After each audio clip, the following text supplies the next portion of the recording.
What's up, mother cluckers? Yeah, it's just me right now. A bunch of crazy shit happened. Mitch bailed on us last minute. Rob's been non-responsive. I think he died of diabetes. But anyway, before we get into things, I want to introduce you to tonight's sponsor of the show, Good Head. Here you go. Get you some. Oh, hey. If you guys ever been going, ooh, ah, in the Ooh, bed, ah, that okay. that's I'm okay. been having migraines sometime too. Oh yeah, But that's what I'm using. Good head. that's right. Nobody wanna be in having bad head. That's what good head, it's only all natural migraine relief. That's all you Good need. head Got not a taking headache? pill Get some good for the head. trail. Because with good head, you can suck your pain away. Look at that. Good head be the perfect size so you can fit more than just a tip. But being careful because too much good head can be in really sticking. Yeah, And even though good it's head, really small, sticky, yo. it's still being choke and hassle. With good head, you just wanna be stuck until you come for the ball. There you But don't go. be That's so selfish. clever. If you know somebody who having a lot of headache, you can give them good head. Yeah, give him that good head. Suck your pain away. But Oh if you yeah, travel a lot, that okay. We also having road head. only Got available it. at the Sprout. Got you covered. Go get you some good head. You're having troubles. Go get some good head. It'll make everything better. Life will all of your pains, all your sufferings, all your headaches, whatever it may be, all goes away. Josh will be joining at some point. He's running late. So yeah, I mean, look, when it comes time for the swamp elections here, let me bring it back. Let me bring it back to the old. That's kind of loud, but let me bring it back to the old days. Remember how it used to be? It was just you and me, chat. We were just sitting here watching bullshit libertarian stuff and listening to music and just vibing. So we kind of doing that for a minute while we wait on Josh. Yeah. So Rob completely ignored me all fucking day. Josh said, yeah, he's been busy with work. That's crazy. We know he's always going to be like a 9:30, 9:45 type guy now. We got that figured out. And then Mitch is the one though. He says, yeah, I'm going to be there at 1:00. He tells me, yeah, I'm going to be there. It's going to be great. 8:15 rolls around. Sorry, dude, can't make it. That's 3 times. Mitch has been gay 3 times in a row. The Tim train. Yeah. Please get her on the show or as girlfriend Rob. Yeah.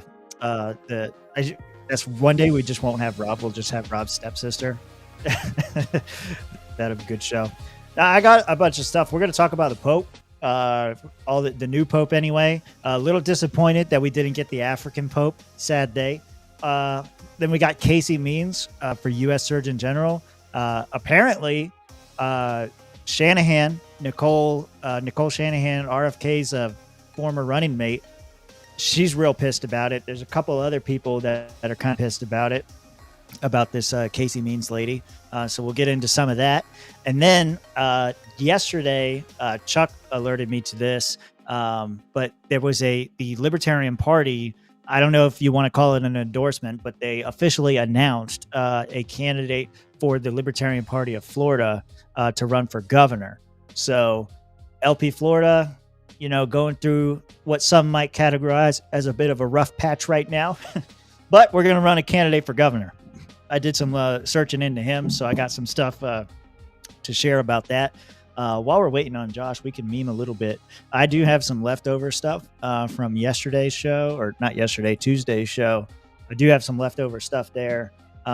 So one of the things that we didn't cover that I know there's a couple, I was watching Liberty Libations with some of y'all. One of the things they didn't cover was the the Indian-Pakistan war. Oh my God, it's Hector. Oh my God, is it Hector? No, it's not Hector. The Florida governor's name is, or the candidate, I guess, his name is Scott Jewett. We're gonna pull him up. We're gonna go over a bunch of shit from him. Need to move that swamp to Georgia. Them boys ain't shit. Yeah, they'll be here. They'll be here. It's just, I put the pressure on them. I said we got to get to 150 before we go to the LPF convention. We're less than a month away. We've been slacking our ass off. And so, you try to get the boys to do some work, and you know how it goes. It's not Top Lobster either. It's not Top Lobster. That would also be a funny one. The free state of Florida. Yeah. Yeah. Sorry, I'm like flipping through so many chats. Yeah. His name is Jewett. That's right. Jewett. Yep, he's the Jewett. Everybody's on it. Yep, that's right, Scott Jewett. So we're gonna go over some of his stuff a little bit later towards the end of the show because I think there's some more pressing news here. But anyway, like I was saying, one of the things we didn't get into that we wanted to was the Indian stuff. I guess India and Pakistan are gonna fucking go to war now. Okay, that video is unavailable now, so that's gay. Uh, anyway, this meme kind of sums up how I feel about it too. Yeah, kind of give it away a little bit here. There you go.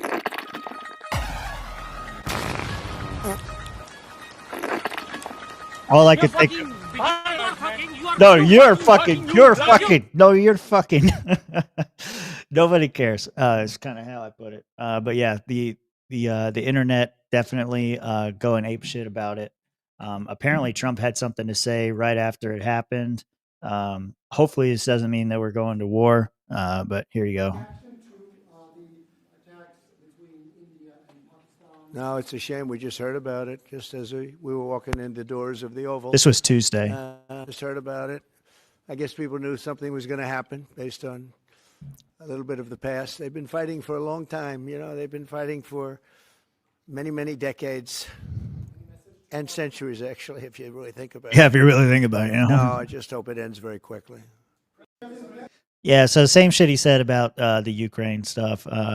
Is it the Tim show tonight? It's the Tim show every night. That's the one thing y'all might not realize. It's the Tim show every night. Okay, this is my swamp. You know, I know it's like, you know, it's the song and it's the theme convention and whatever and yada yada yada. Listen to me. Listen to me. Here, let me do this for you. Let me do this for you. This is my swamp, motherfucker. That's it. That's it. That's all I had to say. Go to hell, YouTube. What were you being censored for? What did you say? The street shitters are fighting? What did you say? I don't know. I saw the memes about the India, Pakistan. Everything is people shitting on people. Yeah, Hindu or Muslim, choose your fighter. I don't know. I saw somebody was asking. I don't remember who it was. I think it was one of our guys. I think it was like Turtleneck or somebody was saying in Liberty Libations chat, it's going to come down to who has more drone operators. And India's definitely going to win that battle. Like, you think those call centers are just for scamming old ladies? Like, no fucking way. Those call centers can be transformed into drone operator warehouses in no fucking time. It's I think India is going to fucking win this thing. I guess win is I guess it depends on what they mean by win, right? Like, it's going to be like an Afghanistan situation, except India plays the role of America and Pakistan gets to be Afghanistan. And so if like the goal is to conquer them and take them over, I mean, I don't think that wins in any war anymore. I don't think that's how things operate anymore in the modern age. But yeah, I just don't want to be involved. I don't care. Let them blow each other up. This is my position on war generally, for just to put it out there, is I don't give a fuck. If it's not involving America, I don't give a fuck. Let the Indians and the Pakistanis kill each other. Let the Ukrainians and the Russians kill each other. Let the Israelis and the Gazans kill each other. I don't give a fuck. The Palestinians, whatever. Let them kill each other. That's fine. Not our fucking business. Whatever. And here's the other side for all the right wing people, all the conservatives or whatever that say that like we got to do there because we got to be the peacekeeping force of the world, or we got to set the stage, or whatever their fucking excuse is. Here's my argument to those guys. Everybody looks at World War II. Democrats especially like to point this out, that after World War II, America became this great economic powerhouse or whatever. This is my argument for staying out of all the other wars. If everybody kills each other and they blow up all of their factories and all of their workforces get decimated, and, you know, because who fights in the military? You know, like young men, you know, working age men, like whatever. If they all kill each other around the world, they decimate their production capabilities around the world. Guess who fucking wins? The people that aren't in the war.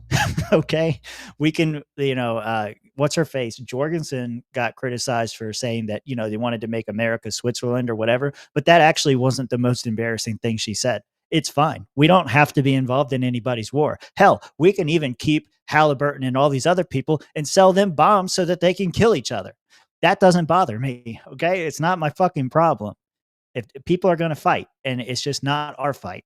Now, somebody fucks with us, yeah, glass them. Like Josh is probably going to say when he gets on here, fucking glass them. I don't care. You fuck with us, you get fucking dead.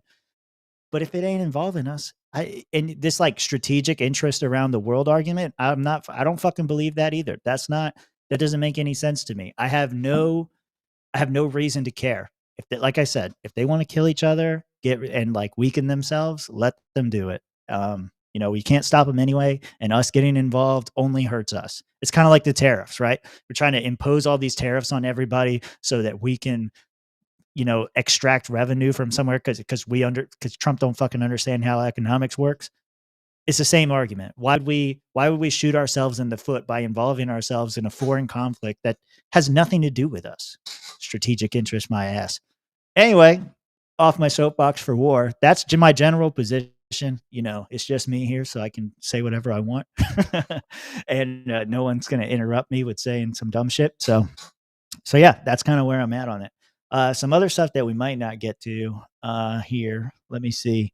I do want to go over the View stuff. Apparently, Joe Biden went on the View like today and was talking about the election and his cognitive decline, and all that stuff went pretty much exactly as you think it went. It was pretty bad.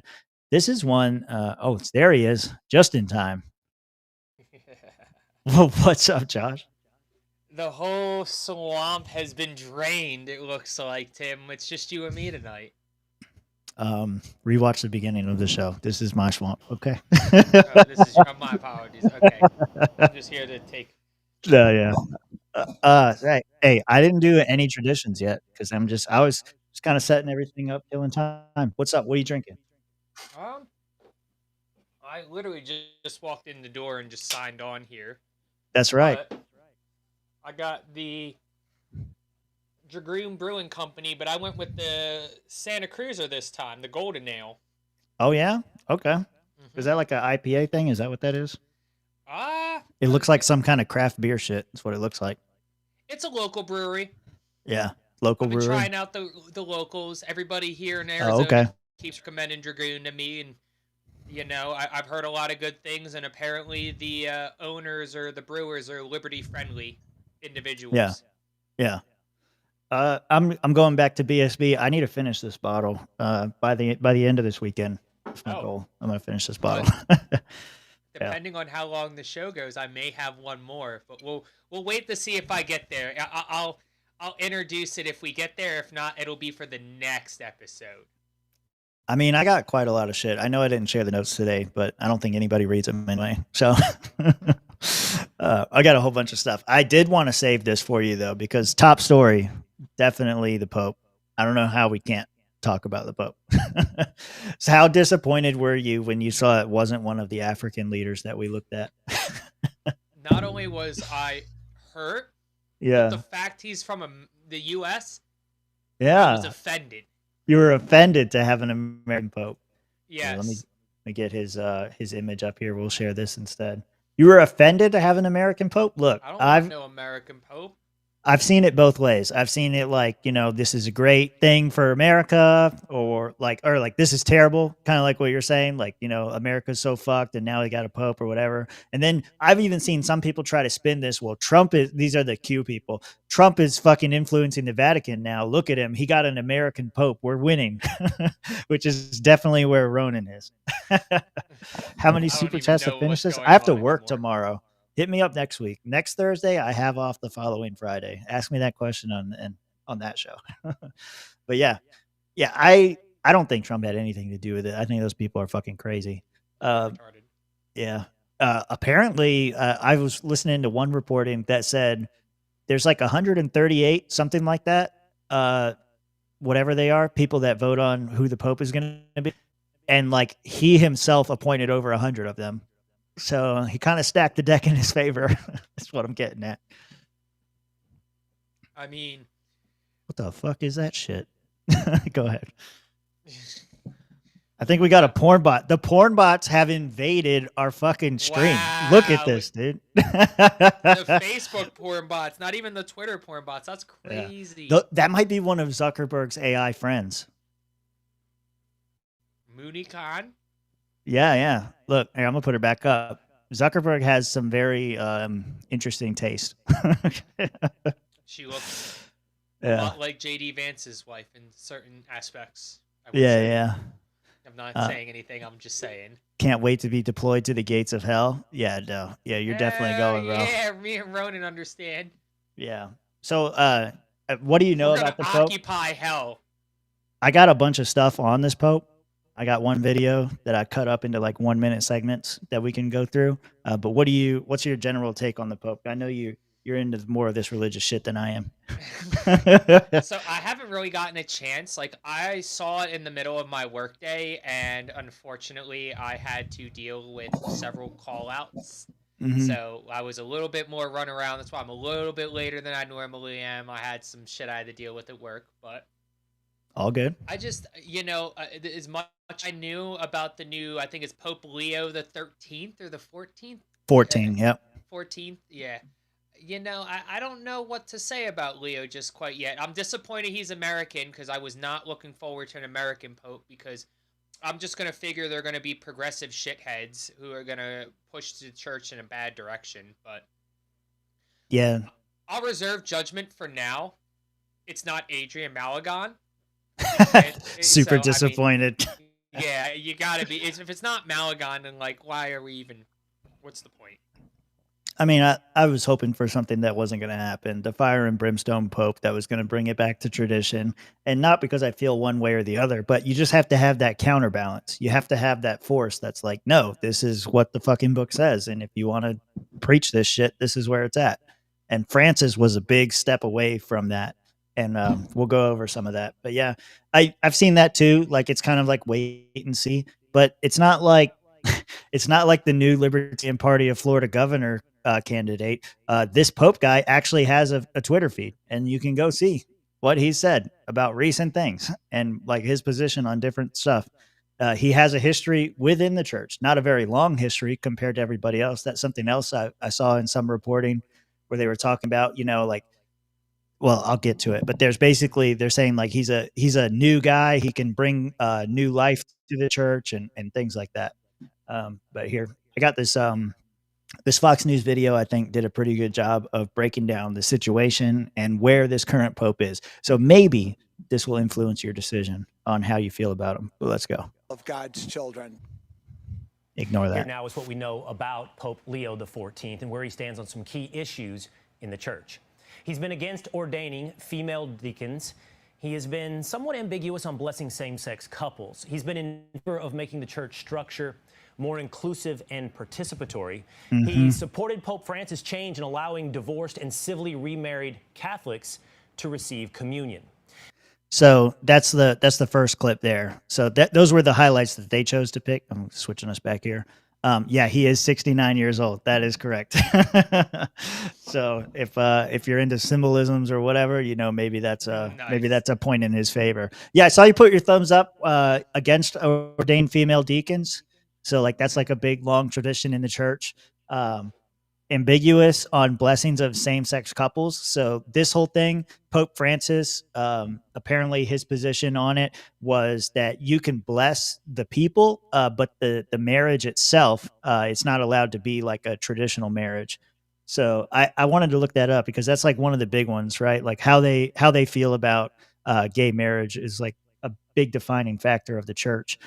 And so like down here, it says the new document repeats the condition and elaborates on it, reaffirming that marriage is a lifelong union between a man and woman. This is what Pope Francis put out.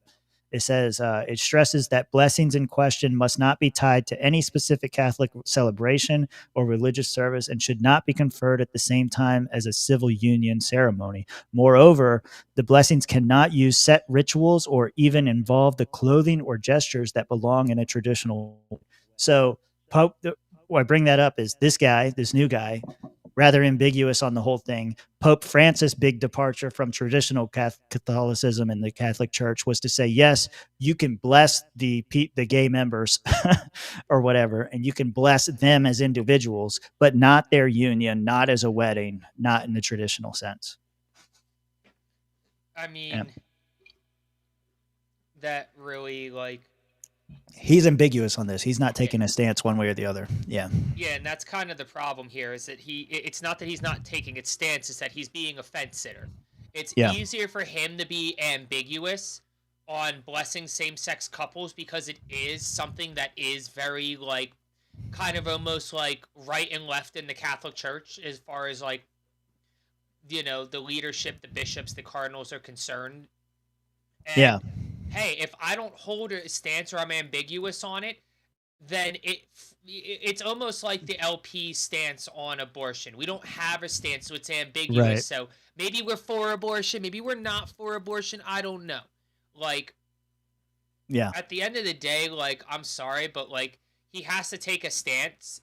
He'll be especially forced as the into Pope. it. Yeah. Yeah, as the Pope, you're going to have to take a stance. You are the leader of the Catholic Church. You are supposed to be the holiest of the holies. Like, the Yeah. servant to the servants of God. Like, eventually you're going to have to take a stand and make a point and let everyone else in the church know this is where we're going as an organization and as a religion. And if they can't, then that's on them.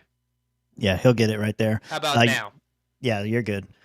He said, come on, Tim. He's the fresh young face of the church. Yeah, sure. Okay. He's going to be dead in 15 years. Just like, how long do popes generally last?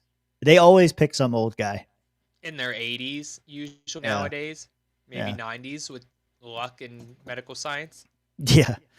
Yeah, he's got some different positions. I think this goes through him a little bit more, so we'll play this.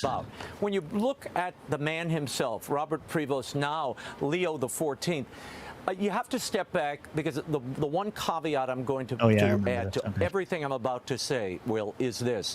When a man begins to assume this office of the papacy, it inevitably changes him. There's something that happens to the personality, even the teaching of the man. So we can't say that the man that he was will necessarily be the Pope that he'll be tomorrow. But here are the general outlines. You know, he's from Chicago. He's known as more of a progressive in the church. If you liked Pope Francis, you're going to love Leo XIV. That would be my bumper sticker on this, okay? I wanted to cut it right there. So Yeah.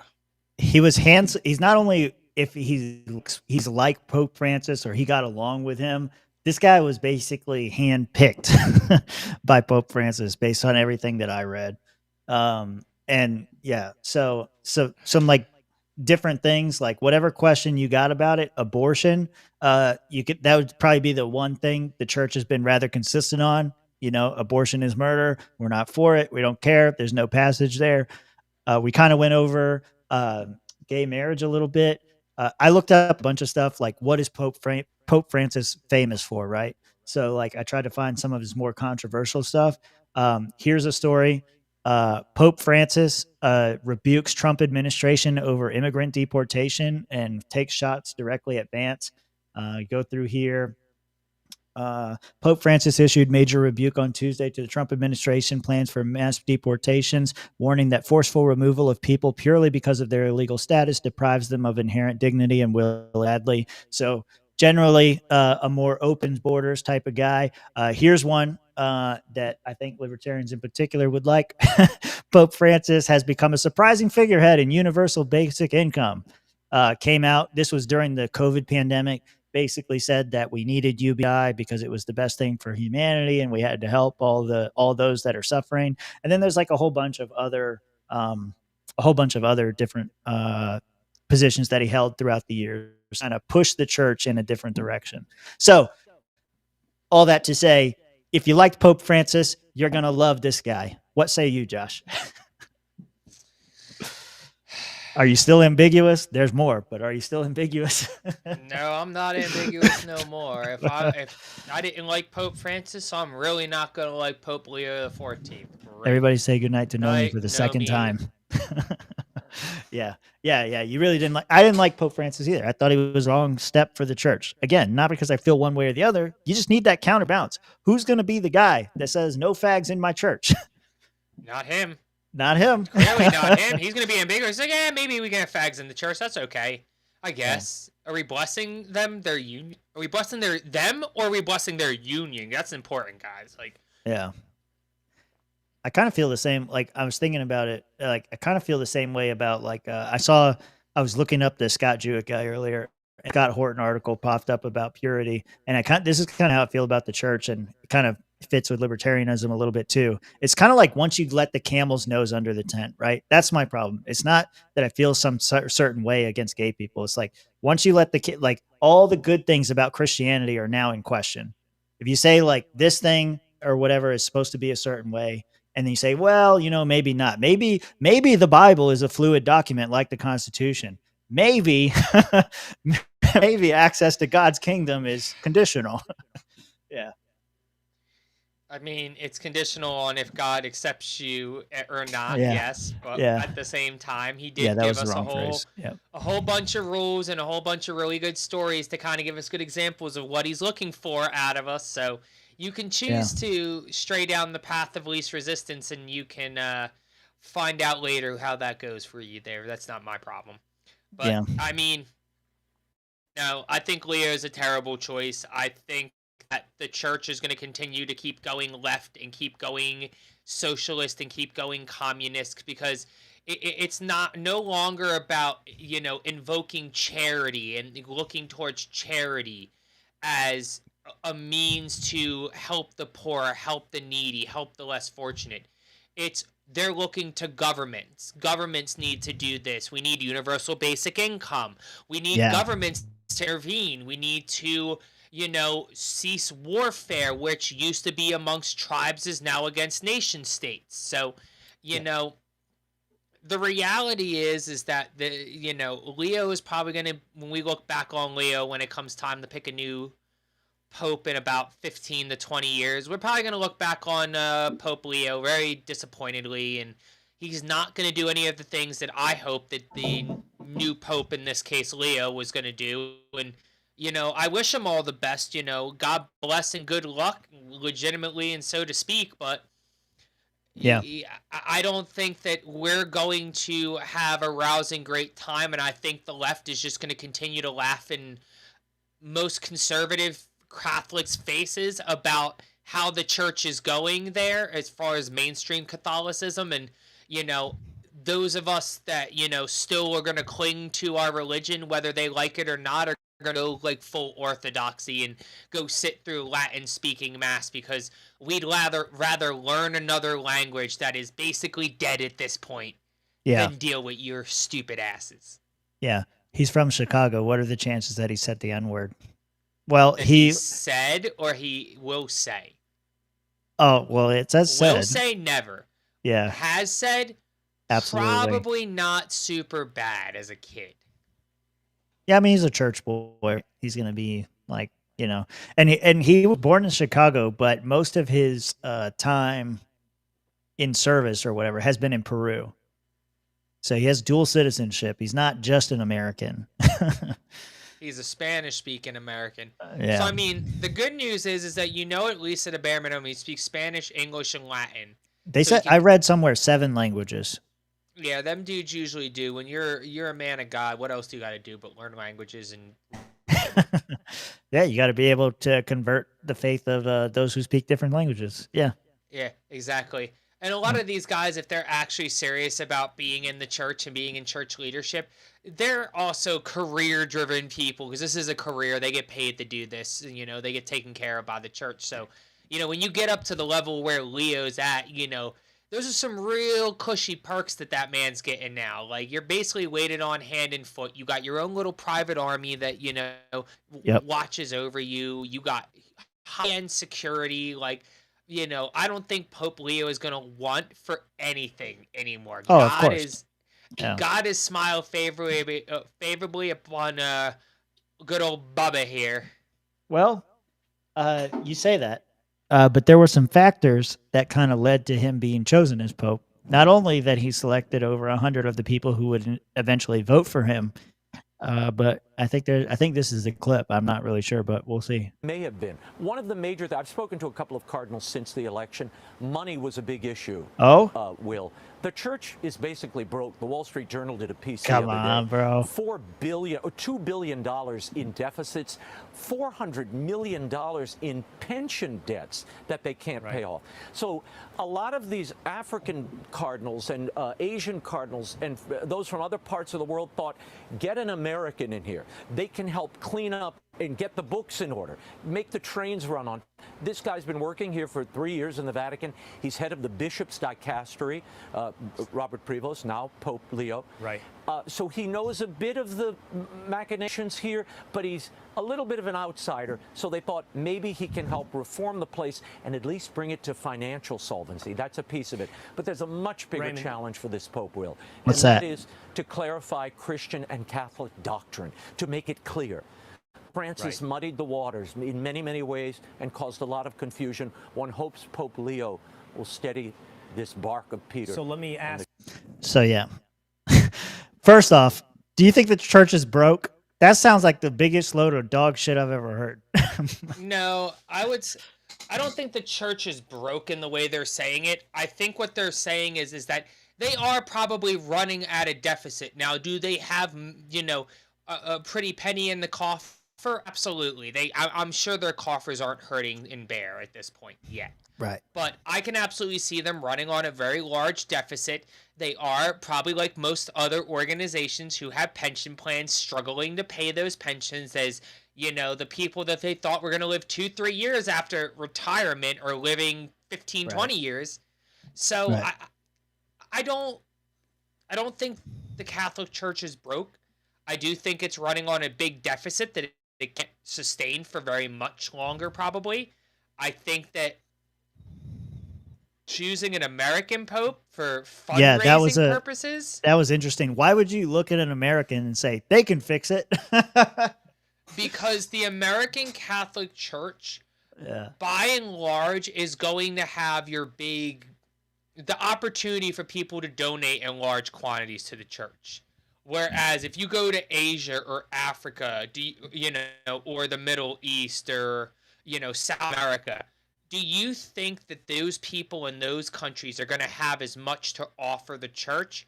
Or do you think here in the North America, especially the United States and Canada, that these people are going to have more to offer the church? So the concept is here's a guy who's an American. He's from America. He understands American culture and values. He can go to these American Catholics who have deep, deep, deep pockets and go, hey, we really need you to find your faith and donate early and often to, your church to help us out. Yeah, that's an interesting angle. We can't see their books, but I'm sure that they track like which countries donate more money, and maybe there was a discussion like if we get an American pope, we can get some more American dollars coming through these churches. Maybe that was part of the discussion. Yeah, I don't know why they look at America and say like this is the path forward for financial solvency. If you're having issues, I don't know, maybe stop worrying about UBI and shit like that and climate change and all the different things that Pope Francis focused on.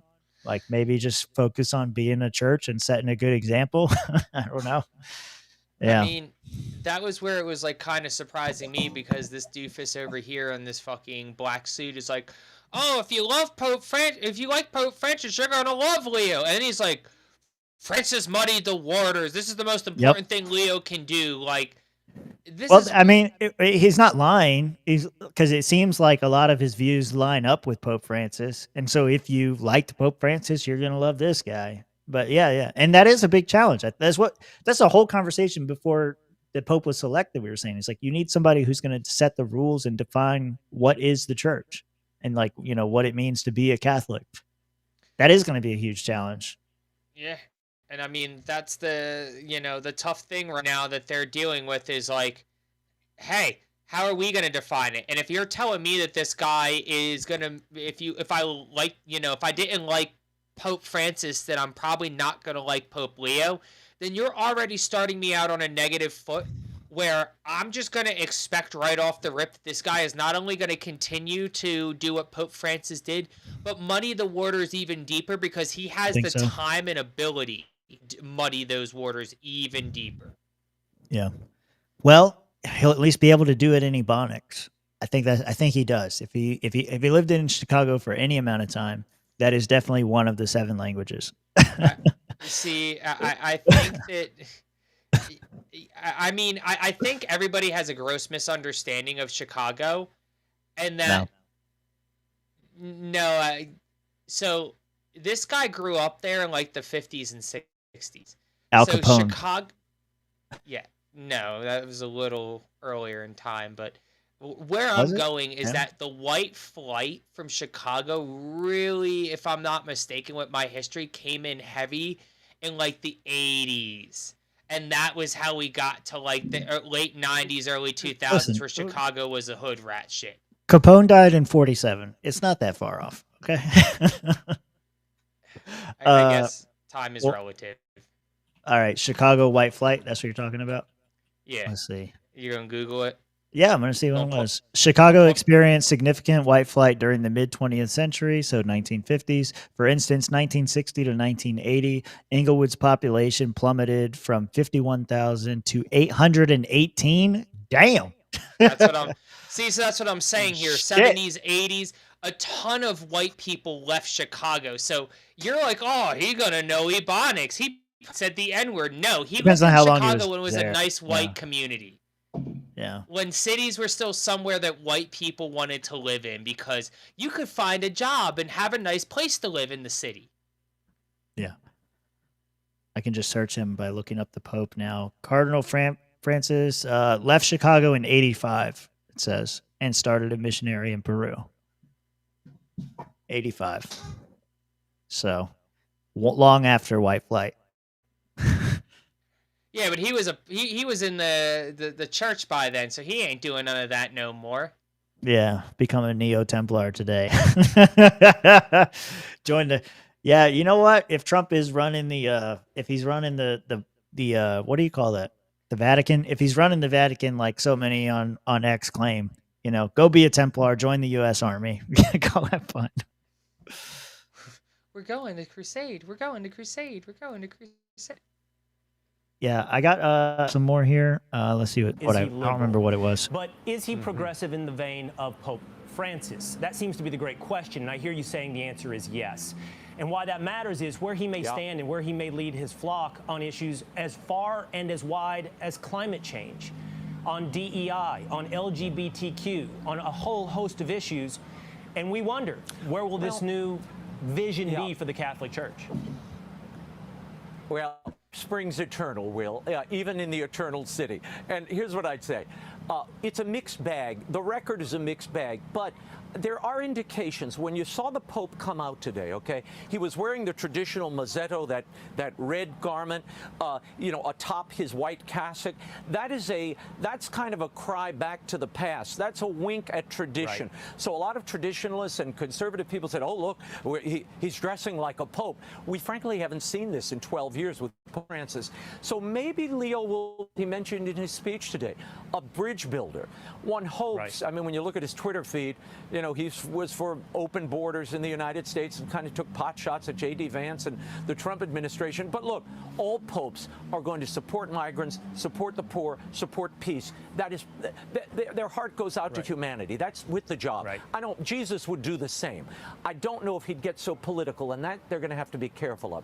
But maybe Pope Leo can bring together the broken parts of this church and Christianity and our society and offer a countercultural moral clarion call that I think we need now. Let's pray and hope that's what becomes of this pontificate and all these other concerns fade away in the coming days. I hope that's... Yeah, so he hopes that's the case. I'm doubtful. Where are you at? You said before you were going to wait and see. I mean, it's only day one, so...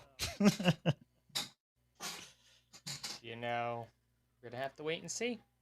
Yeah, I'm not a wait and see. I'm not optimistic, but we're going to have to wait and see. What does he become? What does he want to be? What's his legacy? For better or worse, I love making predictions, and this guy's going to suck. Okay, I'm just going to say that. Probably. Yeah. Well, for the time being, at least, Trump, get the fuck out of here, notification thing. For the time being, at least, Trump is super supportive. I give it a week, maybe a month before Trump turns on the new pope. But he said, congratulations to Cardinal Robert Francis Prevost, who was just named Pope. It is such an honor to realize that he is the first American Pope. What an excitement and what a great honor to our country. I look forward to meeting Pope Leo. It will be a very meaningful moment. Like I said, I give it a week, maybe a month. Maybe a month. He's got to make the rounds. and then he's got to start saying shit. But before long, he'll be criticizing Trump, and he'll say he's such a disgrace, he's terrible, and all those other things. This is another funny post I saw. This is from Owen Benjamin, former celebrity gone crazy man. He points out some interesting stuff about this here Pope. I don't know if you noticed. Weird hairline, small hat, crooked nose, crooked spine. Large crooked nose. Don't skip the details there, bud. Yeah. Interesting stuff there. Just a good time. Good, funny time. Yeah. I mean, what's up with his nose? It's a interesting Pope, huh? I'm not saying anything. I'm just noticing what other people are posting. That's all.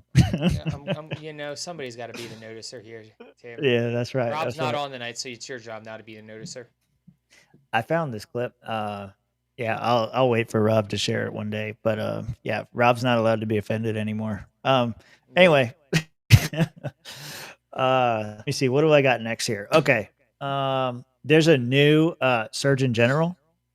Did you do you know anything about this? About Casey, whatever the fuck her name is? What is it? Casey Means or something like that? Yeah, I saw the little viral video of her where she's I got a lot of videos. Yeah. I'm sure one of them is definitely going to be the one I'm talking about here, but it's the one where she's like, I went to Stanford and I didn't learn anything my entire time there. I don't know anything about medical this or none of that. And it's just like, it's really funny to have somebody who's like, it starts off, I am a medical doctor. I have a degree in medicine. I'm an expert. Yes. And it then explains to you in all the ways how they actually don't know anything about medicine or medical treatments. And they're just taught to just regurgitate the same bullshit over and over again. I think to be fair to her comment in that was that education is terrible. Like she didn't learn about any of those things until after. Well, I mean, I think that was the point of the message. Well, let's play the message and let's see what she had to say there. Yeah, I'll have to pull that. That was a Joe Rogan clip. I did watch it. But here, this was Trump answering questions about it. You just announced a new nominee for the U.S. Surgeon General who never finished her residency and is not a practicing physician. So can you explain why you picked her to be America's top doctor? Because Bobby thought she was fantastic. She's she's a brilliant woman who went through Stanford, and as I understand it, she basically wanted to be an academic as opposed to a surgeon. I think she graduated first in her class at Stanford. And Bobby really thought she was great. I don't know her. I listened to the recommendation of Bobby. I met her yesterday, once before. She's a very outstanding person, a great academic, actually. So I think she'll be great. Yeah, I don't know much about her. Bobby likes her. It's good enough for me. And that's what I was seeing a lot of, was that all of the Make America Healthy Again people were all like, oh my God, this is great. And she knows so much and she's so smart. And this is a huge win for the Maha movement. And I'm like, I don't know shit about this bitch, but she definitely seems like she's got some fire. And I like that in a lady. Yeah, she definitely got some energy for sure about what she wants to do or how she feels about different things. I'm trying to grab We Are Getting Destroyed. I think that's the one you were talking about. Is this the clip? And it's accelerating. We are getting destroyed, and it's very recent, and it's accelerating. The stats speak for themselves. You know this very well. 74% of Americans are overweight or obese. Oh, this isn't it. This is a different one. Of American adults have type 2 diabetes or prediabetes. These were diseases where there was 1% of Americans in 1950 had type 2 diabetes. Now it's 50% of Americans have prediabetes or type 2 diabetes. Alzheimer's, dementia are going through the roof. Young adult dementias have increased 3 times since 2012. So early onset dementias, we're seeing, this 1 in 2 Americans are expected to have cancer in their lifetime now. 1 in 2, and young adult cancers are up 79% in the last 10 years. Tim, we've got, of course. What? One of us is getting cancer, bro. Why is that? You didn't. I was looking the other clip. Yeah. You just say 1 in 2 Americans are the statistic right now is 1 in 2 Americans are going to end up with cancer in their lifetime, and I'm just like, oh, for sure, yeah. Yeah, yeah, we're dead. One of us is getting cancer. 2 of us on the show. 2 of the host guys are going to have cancer at some point in their lives.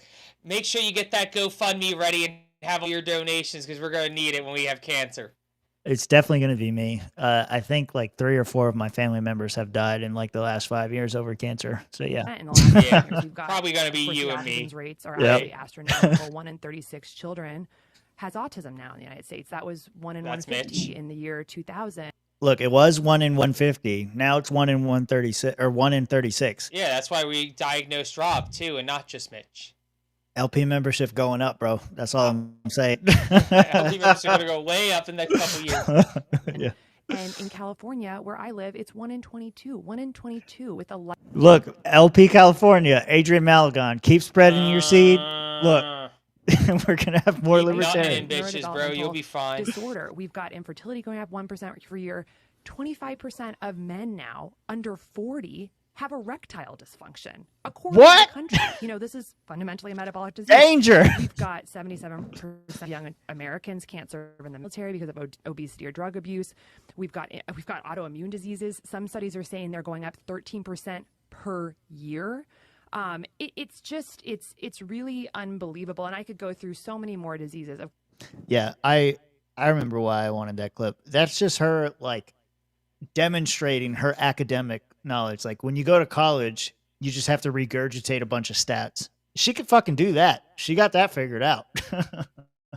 Like, I don't know. I think I found, maybe this is the one. Does this look familiar? Is that the one? That's the one. Yeah. Okay. So this is the one where she talks about how much she doesn't know. You would think that the American healthcare system and our government agencies would be clamoring to fix metabolic health and reduce American suffering and costs. But they're not. They are deafeningly silent about metabolic dysfunction and its known causes. It's not an overstatement to say that I learned virtually nothing at Stanford Medical School about the tens of thousands of scientific papers that elucidate these root causes of why American health is plummeting and how environmental factors are causing it. For instance, in medical school, I did not learn that for each additional serving of ultra-processed food we eat, early mortality increases by 18%. This now makes up 67% of the foods our kids are eating. I took 0 nutrition courses in medical school. That's crazy. I didn't learn that 82% of independently funded studies show harm from processed food, while 93% of industry-sponsored studies reflect no harm. In medical school, I didn't learn that 95% of the people who created the recent USDA food guidelines for America had significant conflicts of interest with the food industry. I did not learn that 1 billion pounds of synthetic pesticides are being sprayed on our food every single year. 99% of the farmland in the United States is sprayed with synthetic pesticides, many from China and Germany. And these invisible, tasteless chemicals are strongly linked to autism, ADHD, sex hormone disruption, thyroid disease, sperm dysfunction, Alzheimer's, dementia, birth defects, cancer, obesity, liver dysfunction, female infertility, and more, all by hurting our metabolic health. I did not learn that the 8 billion tons of plastic that have been produced just in the last 100 years, plastic was only invented about 100 years ago, are being broken down into microplastics that are now filling our food, our water, and we are now even inhaling them in our air. So yeah, Sean sums it up pretty well. Top of her class at Stanford, learned absolutely nothing about health. But yeah, no, I think like she's making all these statements just to say like how bad the education is or like where the focus is wrong. Because there's other clips that I have of her where she kind of like talks about, I don't know if she does it in that one or not, but like here's a clip of her on Tucker. I have 2 of her on Tucker, but this is one. And I think she's really making like, it's supposed to be an indictment of the education system around like medical stuff. I see why you see why RFK Jr. picked her. Yeah, definitely. Yeah. The RFK and Donald Trump have one thing in common, and it's that they share a type. They make us sick, but they don't kill us. And then we are drugged for life. You look at what's happening in children. A child born in a hospital in the United States today, within hours of coming from source into this into this body, the first thing that happens to them is pharmaceutical intervention without really asking, there's barely informed consent about this. That child's eyes are smeared with erythromycin ointment, and they're given a hepatitis B vaccine in their first day of life. And what are these two things for? I mean, I mentioned this because it's just emblematic of how we're put on the pharma treadmill from the moment we are born in this country for reasons that are very strange. The erythromycin ointment is to prevent chlamydial infections of the eye, which we test women for chlamydia. So why would every baby in the United States need this ointment if the mom doesn't have it? And the Hep B vaccine is for hepatitis B, which is a sexually transmitted disease and IV drug user disease, of course, which babies are not going to be exposed to. And yet every single baby in America is getting the intervention. So from literally the day we are born, we're on this treadmill. So, why not test the pregnant mother for those? They do. Okay, so they give it to the women who, even if they have tested negative, which they should give it be to the babies. overwhelming majority. Absolutely. So I don't understand, why would you treat a child on his first day of life for illnesses for a fact he doesn't have, it isn't going to get? So this is what I saw working for. All right, I'm cutting him off. That's her brother. I'm pretty sure she goes everywhere with him. That'll come up later. But anyway, that was a good clip there. Yeah, she makes a lot of good points, and I see why a lot of people like her. I'm still, all these other appointments have been pretty bad. Thing to say about that one? I mean, I think she's right. Like, there's no reason to be giving babies vaccines for sexually transmitted diseases the moment that they're born. That seems kind of nuts. She didn't really answer the question, like, why would they be doing this? What's your theory on that? She kind of sidestepped that or let her brother take over. I mean, at the end of the day, this is the same kind of, all the vaccines are giving kids autism, and okay, maybe, I don't know. That's why I'm very selective on, what vaccines I give my kids and whatnot. But I mean, I'm also somebody who joined the army and got shot up with a bunch of shit that I don't really know what was in those fucking. Hell no, you were the research. Needles. Yeah, exactly. I got extra shots that not everybody else got. So I mean, I don't know. I'm a bad example on hey, don't nothing bad's happened to me, so I can't really be like, oh no, don't do this. It's gonna do this to you. It's no, actually, I've turned out pretty okay. I don't have any real known medical issues or mental health issues. Right. I'm kind of a normal fucking dude. That's up for debate, but yeah. Yeah, I mean, I'm a little. We can get into whether I'm normal or not, but I mean, I'm healthy at least to a certain extent, and where I'm not healthy is by my own doing. I drink, I smoke, I probably should eat better and more healthy, but I mean, you can say whatever you want to me. At the end of the day, I don't really care what this fake medical professional is saying. I'm going to do what I think's best for me and my family, and if it aligns with what you're saying, zippity-doo-dah days, I'm going to do it. If it doesn't align with what you're saying, well, then you can suck my dick, bitch, because I don't really give a fuck what you think. Her opinion is just as worthless to me as the bum on the street. Yeah, I think she will say some things you agree with in this next one. But, I think Ronan might be onto something. We got all those shots as kids, and look how we turned out. Libertarians. It's all a psyop. We're all set up here. We've all been set up from birth. Why don't we have more of us, is what I'm saying. We failed the test. I don't know. Maybe it's not normal to be shot up with a bunch of vaccines. Maybe the psyop is to make us think that we were, so that we can be the opposition that everyone points at is crazy, so that this game can continue. How deep does the rabbit hole go, Josh? I don't know. I don't know, Tim. This is some crazy shit we got to think about here. This is the kind of shit you bring up when you're on acid, and then you just you lose your fucking mind. Yeah, this one, I think you'll agree with this one. I think this was a good point, though. The thing that is so imperative for people to understand the reasons we're having surgery, the reasons why we're getting sick, the reasons why American competitiveness is plummeting, the reasons why our kids are chronically ill, half of the kids in America are chronically ill, are all from preventable issues. So if you're a doctor who's not spending any time on focusing on that, then unfortunately, for better or worse, you are bankrolling on the problem. Do you remember when Elon? I honestly think you're going to change the world. I mean that. Yeah, okay, we'll see. Okay. Yeah, okay, we'll see. All right, Not that part. But I mean, she's bringing up a good point. Like, it's all everything, like you were saying, like a lot of the problems that you and I both have, these are all like self-inflicted wounds. I drink a lot. You know, I eat food I shouldn't eat. I don't exercise. I do a bunch of shit.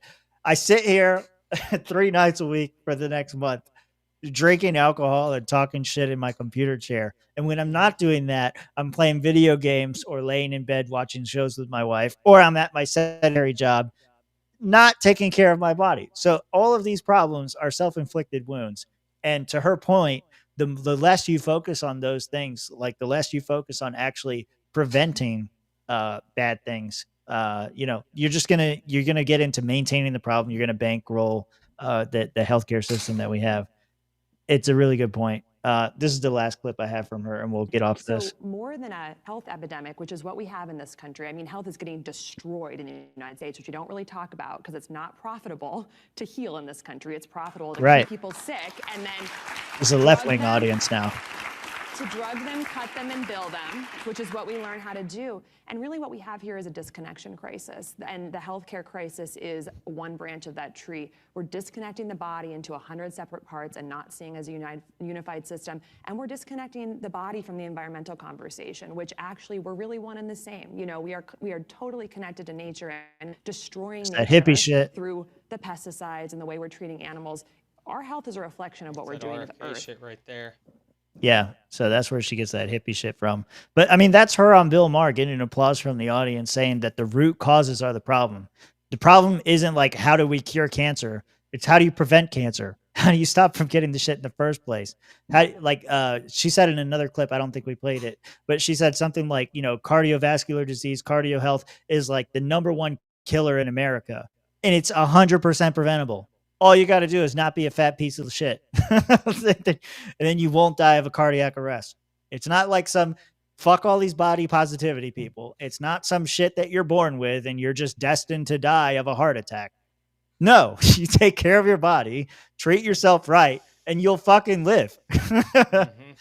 So like there's a lot, she makes a lot of good points. I just don't fucking trust her. Yeah, she seems, I don't know. You know, she's kind of seems like another Pope Leo. I guess we're going to have to wait and see, but I'm not highly optimistic by any means. So here's a post from whoever the fuck this is, but they were saying whoever this doctor is tried to warn us about these two people, says that they know them very well, but they seem very carefully groomed and whatever. Nicole why this is important. Nicole Shanahan retweets this and says, "It is very strange. It doesn't make any sense. I was promised that if I supported RFK Jr. in his Senate confirmation, that neither of these siblings would be working in HHS or in any appointment, and that people much more qualified would be. I don't know if RFK clearly lied to me or what is going on. It has been clear in recent conversations that he is reporting to someone regularly who is controlling his decisions, and it isn't President Trump. With regards to the siblings, there is something very artificial and aggressive about them, almost like they were bred and raised as Manchurian candidates." So Nicole Shanahan, RFK's former vice presidential candidate, was promised, according to her, that these two people, Casey Means and whatever her brother's name is, would not be appointed. And they were appointed anyways. And he thinks that RFK is now being controlled by somebody else, whether in the Trump administration or without, that is controlling his decisions and going against whatever this Make America Healthy Again tour was supposed to be all about. That's what she's saying. I don't know. Another person not happy about this, Laura Loomer. Look at Laura. Oh, good old Laura. What's up with Laura? This is a terrible pick by President Trump. Casey Means doesn't even have an active medical license. Should not be a U.S. Surgeon General. Shouldn't the U.S. Surgeon General have an active medical license? Also, I thought you opposed making kids trans. This is abuse. Very close with her father, who wrote a book to children being trans called The Adventures of Felix the Flamingo. She also appears to support witchcraft, according to her own posts. Here she is talking about praying to inanimate objects, talking to spiritual mediums, searching for stardust, and talking to trees and doing shrooms. She is a terrible pict. Who is more focused on selling her books and products and on her website with her brother Callie Means, that's his name, than she is about giving medical advice. Please do not support this pick. And then she goes through a bunch of stuff about, how she's talking out to trees. Felix the Flamingo was a book that her dad wrote. That's that one. And then just like a bunch of other hokey pokey shit that she's into. Hokey pokey.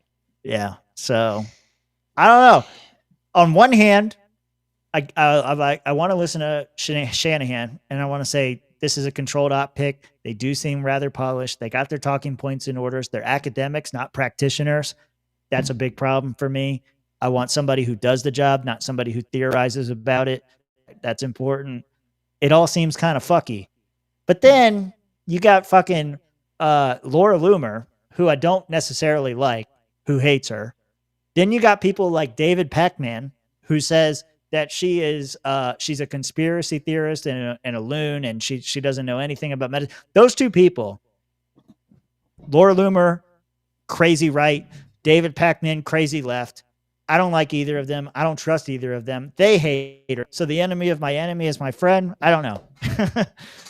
I am kind of a like wait and see on her, but I don't know. I'm so pessimistic these days. I'm not sure. Yeah, you're gonna pick an academic to do a practitioner job. Like the Surgeon General is supposed to be the head doctor in charge in the country here. Like, yes, you're a PhD doctor, not an MD doctor. And if I have to get fucking surgery done, I want to get a MD doctor who specializes in surgery, not a PhD doctor who specializes in surgical theory. Like, honestly, honestly, we probably should support her, like, Tim, because this is the most libertarian pick you could think of, because they know nothing of actual practical usage. This is all fucking theory and book learning and spitting out fucking random statistics and nonsense. But you can't actually go out and apply it because you're a piece of shit. So, she's probably the most libertarian fucking Surgeon General of our time. You may be on to something. That might be. That might, it might not be that she's the Manchurian candidate or the Manchurian asset. It might be that she's the libertarian in the cabinet. Oh, she's the libertarian, whether you like it or not? Yeah. I mean, conspiracy theorist, PhD doctor in theory, but can't actually practice what they're doing for some weird reason. I don't want to do it. Like, doesn't that sound... Tim, come on. Doesn't that sound so familiar? It does. Like, she's not the U.S. Surgeon General that we need, but she is the one we deserve, I feel. Maybe that's it. Yeah. Here's another 5 from Chuck. If vax becomes political, don't trust it. Don't take it. Like when Republicans say it's good, Dems will say it's bad. Just stay away. Yep. I summarize people's super chats, so if I misquote you, it's your fault. Be more based. I present you your libertarians. We'll see. I don't know. I want to be hopeful. I'm just not. I don't think she's going to be great. I think she's going to, if the day after her confirmation, she comes out like fucking RFK and says the real health epidemic in the United States is anti-Semitism, we'll know exactly where things stand. And it's possible. That's what he did. So why wouldn't she, I still think the brother-sister thing's kind of weird. Yeah, why are they both doing it? It's kind of strange. But I guess you had Eric Weinstein and Brett Weinstein. Right? Oh, you think they're banging? I'm not saying that they are. I'm just saying this is awfully weird that these two go everywhere together. Yeah. This seems to be a theme because everybody seems to link one to the other. It's like Method and Redman, or like Jay and Silent Bob. You can't have one without the other. Like, why can't I get this? That is true. It's not highlighted.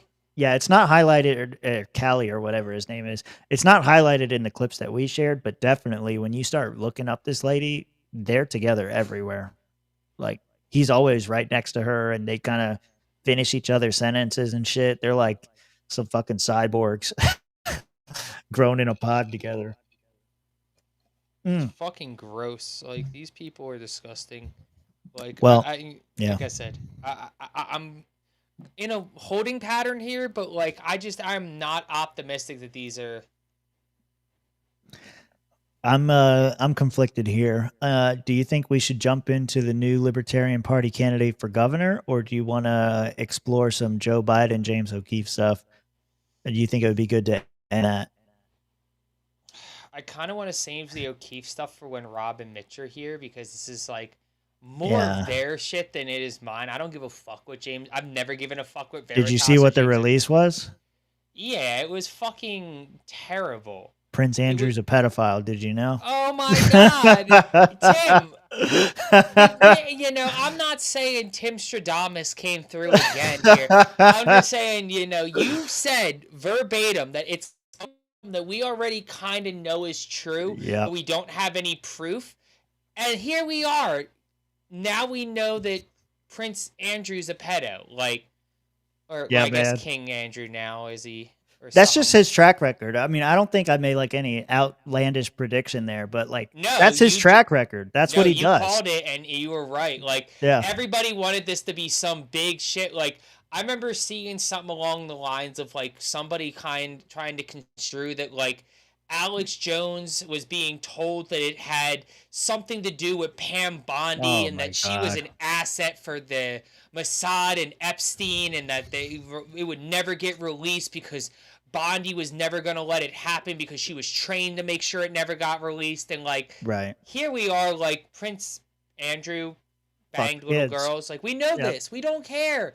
I know Prince Andrew was there. I want to know everybody else now. Where, like, it was on Pam Bondi's desk. It was ready to go. They gave these fat fucks fucking binders to wave out in front of the media and fucking post online. Where the fuck is the list? It's deleted. Why is the FBI headquarters still hanging around and isn't a museum for the deep state? Are we making America great again? Or are we just fucking just reaping the fruits of the factory some more? Like, are you guys just Joe Biden light? I just needed to know. Are we making America great again? Or are we just more Joe Biden baby back bullshit? Yeah. Well, I'll bolster your thing on Cash Patel here in a minute. But, you know, like this whole thing, the only thing that I couldn't have predicted is like... He did it. Not only is it terrible because like I said, it was going to be something that we already knew to be true. We just didn't have proof of. Okay. Prince Andrew fucked kids. The one thing that I thought that it might be is somebody fucking living. This doesn't matter. The motherfucker is dead. He fucked kids. Okay. So did Muhammad. They're fucking dead. It doesn't matter. You can't even hold anyone accountable. Like, it's worse than just something we already knew. You know, it's funny you mentioned Muhammad because, I just had to with the Pope. It was on my mind. I mean, it's relevant. I respected Crusades and all that bullshit. But, you know, that's James O'Keefe. That's Project Veritas. That's the same bullshit that we've been dealing with for like 15, 20 years. Like, it's not impressive. It's not entertaining. Like, I still think it's funny that there was a few people that were like, oh, we need to get the LPF involved with Project Veritas. They're based out of Palm Beach, like West Palm. James O'Keefe lives in West Palm. Like, they're not going to get involved with us. And as much as all of our conspiracy theory members would love to, like, get some James O'Keefe money and media attention, like, the reality is that, like, a guy like him understands media and is smart enough to know that stay the fuck away from us because we're a waste of your time. Yeah. Yeah, this was I don't think the internet's having it either. I mean, this is just a random post, but there were many like it where it said, James and Alex should be ashamed of themselves for hyping up this nothing burger. It's an old news story for any of us who have followed the Epstein allegations since 2005. Of course, Prince Andrew is a pedo. That's why the Queen stripped him of royalty duties, because it got exposed in 2008. So fucking late to this damn story. And then the other reason I highlighted this is because Alex Jones himself responded to it and said that I broke the Epstein news over 15 years ago. This is a major news development, and there's a lot more coming. Doubt. James O'Keefe is the greatest living investigative journalist, and people are taking shots at him. Or people like you taking shots at him are a joke. Okay, I'll say this much about James O'Keefe. He's better than any of the other people on CNN, MSNBC, or Fox News. He's better than them. But these stories are fucking late and they're fucking lame. Like, we need some new, groundbreaking, hard-hitting shit. And the person I think that's probably hurt the most in all of this isn't James O'Keefe. Because, like I said, this is his track record. And I think it's probably Alex. Because Alex was the guy that went out there and said, like, this is, it's endangering his life, and I'm the dead man switch, and all these fucking things. Alex has a tradition of this too, of overhyping things. The Y2K stuff he was overhyping. The Jade Helm stuff was the part that threw me off the Alex train. There's a bunch of stuff that he said over the years where he's overhyped it to be something that it's not. I think Alex is the worst in all of this because he's back in the public light. People do get to see what he says now, thanks to Elon Musk. And he chooses to use that platform of influence to come out and say, there's this life-threatening shit. He could die because of this. Because what? Because you exposed a dead pedo? Nah, bro. There's so many other things. The actual Epstein list. Like I said when we were talking about it, that, okay, fair enough. You might actually get fucking killed. The active Epstein list. But that's not what this is. This is a dead prince in a foreign country that no one cares about for the last 20 years. No fucking way. Yeah. Anyway. James O'Keefe goes to Libertarian convention. They're a bunch of gay retards in here. Yeah, he probably would say that. I don't know.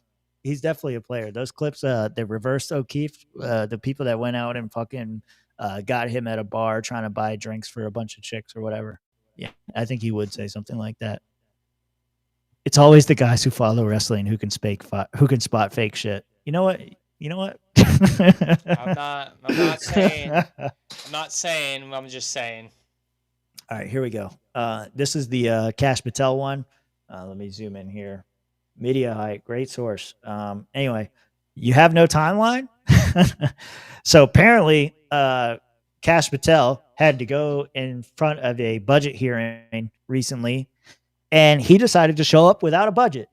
So maybe the FBI is getting shut down. Maybe he didn't put together a budget because he intends to shut the damn thing down and they don't need a budget. Or maybe he just sucks at his job. I have a timeline on that. It was due last week by law. I understand. And your answer is you just understand. You're not going to follow the law? My answer is that I am following the law, and I'm working with my interagency but you're late to do this and get you the budget that you are required to have. And you have no timeline? No. I'm not going to give you a budget. Fuck off. Well, we also need a full budget request, not a single paragraph full of wild talking points that we saw with the skinny budget proposal. We're now having a budget hearing without a budget request. So, Director Patel, where is the FY 2026 budget request for the FBI? It's being worked on, ma'am. Have you reviewed it? Have you approved? Not yet. When will we get it? As soon as I can get it from my interagency partners and get it approved. 6 months from now? I don't know, ma'am. I'm not going to make Well, up a how do timeline. we as Congress do our budget and our work without that request and without the spend plan? Well, ma'am, I'm here. I'm don't doing the care. best I can. I can't make up answers. I'm going to commit to you to work on getting you the information you need. That is got the crazy eyes insufficient and going. deeply Yep. disturbing. No response? I've given my response. Yeah. So you look, maybe the FBI is getting shut down. Maybe there is no budget. You put the most incompetent, fucking stupid ass people who look good in front of a camera can talk that fucking hot liberty shit, and then when you actually put them in the job and you see how fucking quickly they fold, like, this is exactly why I was like, This is crazy, dude. I was never like, I'm not people. Why when you're a fan of Dave Smith? Because I was like, Because this is what would happen if Dave Smith ever got taken seriously by the media and actually got like gets put grilled. on the debate stage. Yeah, gets put on the debate stage somehow. I think he'd do okay in a debate. He practices well, but I get your point. Yeah, like there's a lot of people. Yeah, 6 months. I'm going to commit to getting it to you. Can I get an answer? I gave you my answer. Like, he's trying to be a hard ass, but it doesn't come off that way. No, it comes off as he's a fucking dunce and a fist. So if you want to play that hard ass bullshit, you gotta have every one of your little fucking duckies in a row, bud. Like, you gotta show that you are so ultra hyper disciplined that you have shit done out so far in advance that your shit is encroachable, like unencroachable, impregnable. Right. You don't have a way to penetrate what they're doing with your nonsense here. And clearly they're just leaving this shit open, whether it is Pam Bondi, whether it is Kashat Patel over here, whether it's Bobby Kennedy and his wild choices. Donald Trump did not send his best, and I don't know what the fuck. I was told during his interview with Joe Rogan and Theo Vaughn and everybody fucking else that we learned our lessons from the first time. We're gonna pick better people. It's gonna be different. This time will be different. I was told. Oh, people aren't getting fired. They just suck. We're just going to make you suffer through shitty people. Instead of having actively shitty people, we're going to give you incompetent people you just have to deal with. It is not enough to merely suck at your job. You must be actively shitty at your job. Oh, my God. Yeah, so that's what's going on with Kash Patel. Is he shutting down the FBI? I don't know. Maybe this is a 4D chess move. Never give them a budget. It never gets funded. I don't know. That's probably not how it works. There's probably a contingency to just give them the same budget. But, whatever. It's fucking stupid. It doesn't look good. Like, you should have at least presented a budget that would have cut some shit. That would have been the right way to go. Like, apparently that's what Donald Trump is doing right now. There's some new budget that's making its way. It's making its rounds. And everybody's freaking out because they're getting rid of FEMA. Oh, no. Under the Trump administration, the Federal Emergency Management Agency could be on the chopping block. Let me be clear. Eliminating FEMA would cause catastrophic and needless suffering to the American public. Congresswoman Lauren Underwood railed against President Trump's suggestion that FEMA may be eliminated in the future. For now, acting FEMA Administrator Cameron Hamilton told lawmakers he's working on reorganizing the agency. FEMA must return to its core foundational role, supporting states only when disasters truly exceed their capacity. And the White House is proposing $646 million in cuts to the FEMA budget for the upcoming year. States have used FEMA as a financial backstop, where we believe it's more applicable and appropriate for FEMA to be a utilized resource in the event the state is actually overwhelmed with resources. As disasters become more damaging and more frequent, some lawmakers thanks to climate change have negative consequences. The federal government is turning its back on the communities that need it most. Republicans argue disaster recovery should be locally led. Our people aren't left to their own device. The state is there. And Congressman John Rutherford, thank God for the state can help people faster. You really want the individual members of your community to be able to get the assistance that they need in a timely manner. Let's do it at the ground level. But Democrats warned small and rural communities can't coordinate disaster relief as effectively as FEMA. Shifting the burden to them is not only irresponsible and wasteful, it's dangerous. Though Hamilton says FEMA can assist with that. This will not be a radical transition in an instant. This has to occur in a phased approach where we mentor states and locals on building capacity and capability. Yeah, so they pitched this in the beginning, like Trump cut FEMA out of the budget or whatever. Just sounds like they're just trying to reform it to be more locally based, which would probably be a good idea. But yeah, I'm not falling for it. I'm so pessimistic on this whole fucking administration right now.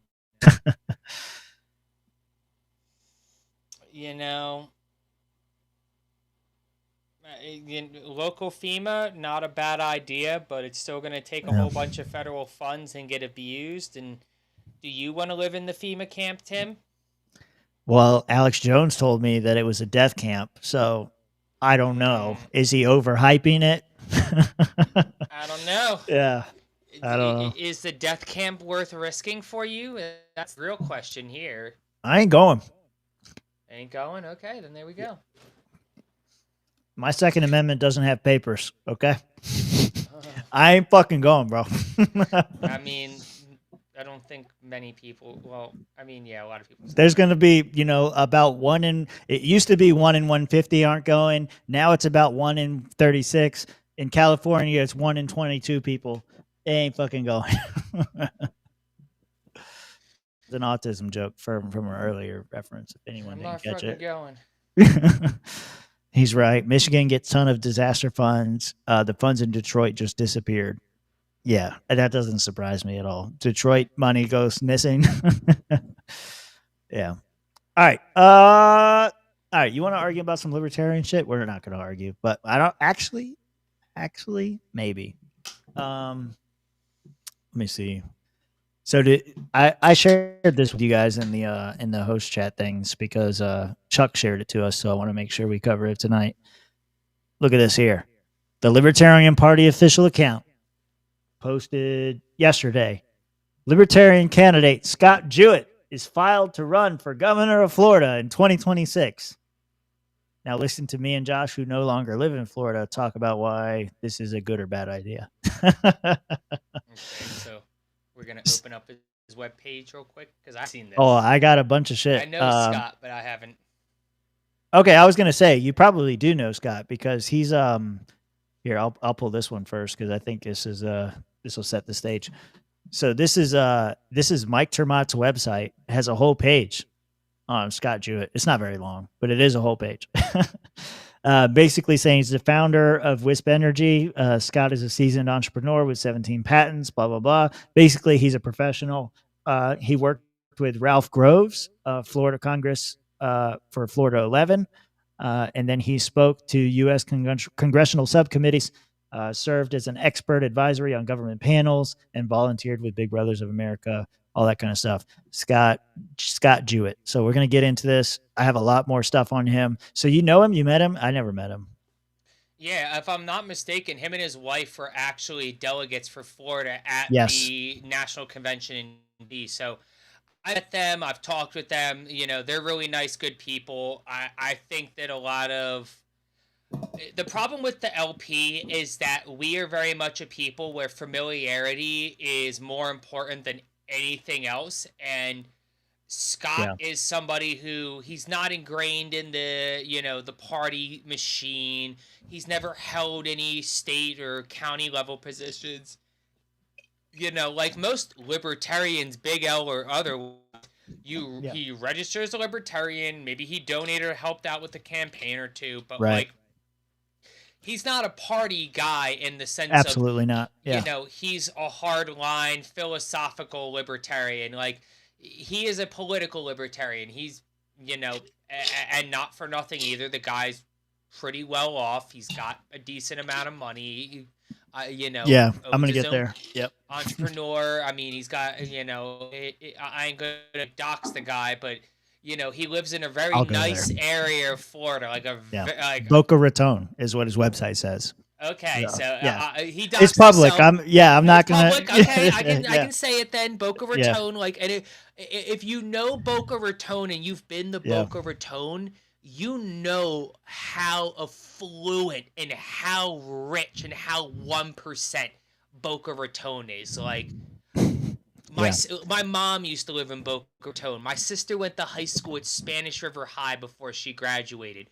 She dated a kid whose dad was a former NBA head coach. Like, that should tell you the type of money that is floating around Boca Raton. So yeah, we'll get into him in his money because he's actually like, I don't know. I've got a whole criteria for candidates laid out, but no, he's definitely not. He can pay his portion of the national debt. Yeah, he's not a povertarian for sure. No.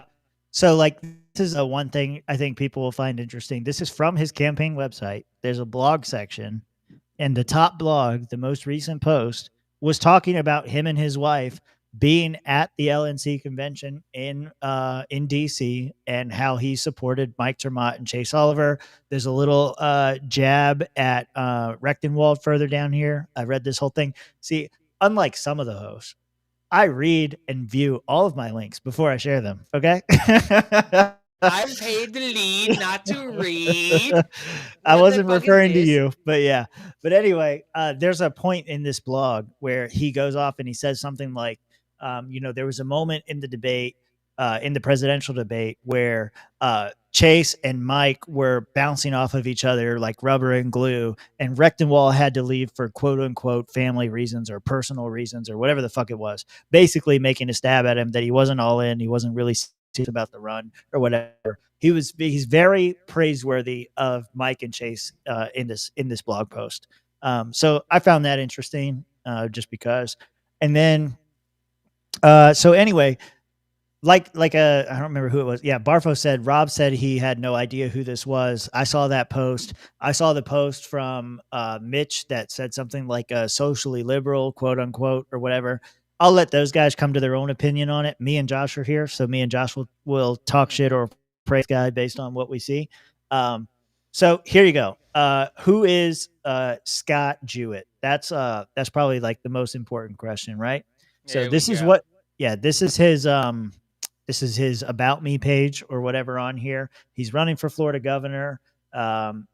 He's got my wife said, Brandy came in here and it's like, oh, he's got one of those wives. I think she meant trophy wife. I think that's how I took it. Yeah. Blonde hair, blue eyes, about 5 foot. Like, trust me, the photos do not do this woman justice. This is a terrible photo. Yeah. This is a terrible photo, and this is a very well put together woman. Like, this comes from a man who has a very well put together woman. That is a very well put together woman. So together, this is about him and his wife or whatever. And then there's a bunch of stuff about him. So apparently he did some work on the Pentagon after the 9/11 attack. He came up. This is a Discovery Channel thing that he did. They were talking about the Pentagon. He came up with some kind of new like element or something like that. This Line X, whatever that is, basically to reinforce the building to better survive bomb attacks. This is him talking about element Y, which is like, I think that's what that particle is or whatever. These are part of his inventions, his bona fides. This is him. Up until 2000 strategy. Yeah, this is him talking about his company. He's got all these different things. Not only the strong supporter of Big Brothers and Big Sisters of America and that whole thing, all these different companies that he's worked with. I found let me see. Here we go. His company website is actually a lot better explanation of who he is. Wisp Energy dual axis wind turbines. This is his patent. This is like his own company that he runs. In here, it states Scott Jewett, the CEO, an engineering lead, is an experienced company builder. He has been a CEO and founder of 5 different companies. He built Line X Paxcon into a global industrial company that operated in 26 countries and sold it to a private equity firm, Graham Partners, for $92 million. It's kind of hard to see that on my screen there. But like Josh was saying, the man can pay his own bills. Okay. The man can definitely pay his own bill. This is what I'm saying here. Like, everybody's like, well, I don't like what he has to say. Well, like, do you have a better fucking candidate who can fucking self-fund himself to a realistic, like, here's the thing with Scott that, like, I you have to understand is that we had Hector run for governor in what, 2022? Yeah, before you joined, everybody was like, is it Hector? I was like, no, it's not Hector. No. So I want to put things into perspective, and I love Hector. Everybody hates Hector, but I love Hector, and you I don't hate him. You don't hate Hector. Everybody else does. There's some people that do, yes. There's some people who... There is a plentiful amount of people who dislike my friend Hector Roos, and I don't really care about their feelings, is what I'm saying. Digressing from that point, though. He's Libertarian BlackRock if it was concerned about green energy and environmental issues. Which BlackRock is not. Digressing. Once again, digressing. Yeah. So let's put things in the perspective is that Hector Roos ran because he was that nobody else Libertarian or a better candidate would run against Ron DeSantis. That's why he ran, yeah. Yes, and while Hector did go out and he did some engagements and some speaking opportunities and some debates, like, Hector didn't really put a whole lot of money out. He didn't have $92 million to put forward. I'm not saying, Hector doesn't, isn't he does all well right for himself. but I don't think he's doing $92 million No. well. And I'm not doing $92 million well. Yeah. You know, not even close. So far be it from me to throw stones in my own glass house over here. But like, here's a guy who could realistically drop $5 million on a campaign for Florida governor, not miss a single fucking cent of it, and actually have a fairly competitive race against a Democrat who's not going to do anything in the state of Florida anymore, and a Republican who is not an incumbent. You're going up against, you are not Ron DeSantis. You are going to be the guy that is not Ron DeSantis running for governor. That's one question I meant to look up and I didn't look up. Is Ron DeSantis termed out? Yes. Yeah, that's what I thought. Okay. So who are the Republicans putting up as their guy? Good question. Is it Gates? Is Gates going to be the one that runs? That's been the rumor that's been floating around. Bro, no fucking way. Mm-hmm. That was what a lot of people were saying was the consolation prize was told. I'm not even against Matt Gaetz running. I think he would represent the Republican Party well, but he has too much baggage. They're not going to go for him. You know, they're basically this is Matt's cooling off period right now. They're cooling him off so people forget who he is. You know, he's not really. Yeah, he ain't doing shit. He has exactly. He had a show somewhere, but I don't think it went anywhere. I think it may have been canceled. Actually, yeah. Gates. So we call this in the pro wrestling community going away to be forgotten, so that you can come back better. Like they're doing a gimmick change on Matt Gaetz. We're not having Matt Gaetz federal candidate and federal, you know. That's a good point. Yep. Federal politician. We have Matt Gaetz candidate for Florida governor, because this is the Republican Party on the side telling Matt Gaetz, hey, I'm sorry things didn't work out for, you know, AG here, Attorney General. But if you play your cards right and you can get yourself, you know, we're going to help you out. But if we can get you across the finish line as governor, you do a term or two, probably two. And, you know, you're going to set yourself up real nice to run for president eventually. Matt. Yeah, this is going to be interesting. We're going to follow the Florida primaries. I'm kind of like spitballing right now, but I think we should, because it is interesting. Like, you got Gaetz on the Republican side. And this is where I really want to go with it. Yeah, what go ahead. Mario's saying. The Florida Dems are non-existent, guys. Like, right. I was the only LP candidate in the state of Florida to run directly and heads up against a Democrat. I got more votes than any other candidate in the state of Florida that wasn't running a statewide election. I got more votes in my county, in a small block of my county, than Chase Oliver did in the entirety expansion of my county. Like, the Florida Democratic Party is dead. Now, and that's in Broward County too. It's not like a red area. No, this is the last of the Mohicans. This is the final of the two Democratic strongholds. If you look on a map at the like when the race was over, there was like 3 counties. It was like one off to the left of Tallahassee. I think it was like Gadsden and like Liberty. Broward County and Orange County were the only 4 that voted, you know, majority Democrat. Broward County was the one that voted the most Democrat of them all. Like, I overcame some pretty big hurdles to get 12,700-ish votes in the, you know, over there, almost 13,000 votes in the, you know, in that county. So, you know, and I did that with very little campaigning, very little advertisement, not putting out a whole lot of signs, not door knocking or anything like that. You know, I didn't spend a whole lot of money comparatively to my, you know, my opponent. But if we could get somebody like Scott Jewett out there who can drop $5-6 million, like we said, he's not going to miss it. He just sold one company for $95 million. What happened to the other fucking 4 before that? And what's this one in Wisp doing right now? Fuck if we know. We don't know how much he sold those other 4 companies for. Is he still own those other 4 companies? We don't know, ladies and gentlemen. That's what we're saying here. This guy's at least got like 90 mil in the bank. Yeah, if he can drop 6 mil. Yeah, he passes the test from the budget perspective, right? He could pay his own portion of the debt. He's qualified to run. he can do more. He can do more. To your point earlier, I was looking up. Tallahassee got a higher percentage of Democrat votes. They were 60%, but they only had a total of 94,000 votes. Broward County had 58%, but had 500,000 votes. So almost 10x their fucking voters. So to Josh's point, like, Democrat Party is dead in Florida. Ron DeSantis didn't kill it. I think COVID killed it. I think that Ron DeSantis stood out, and maybe he was a big player in that. But the overall atmosphere of COVID drove people to Florida.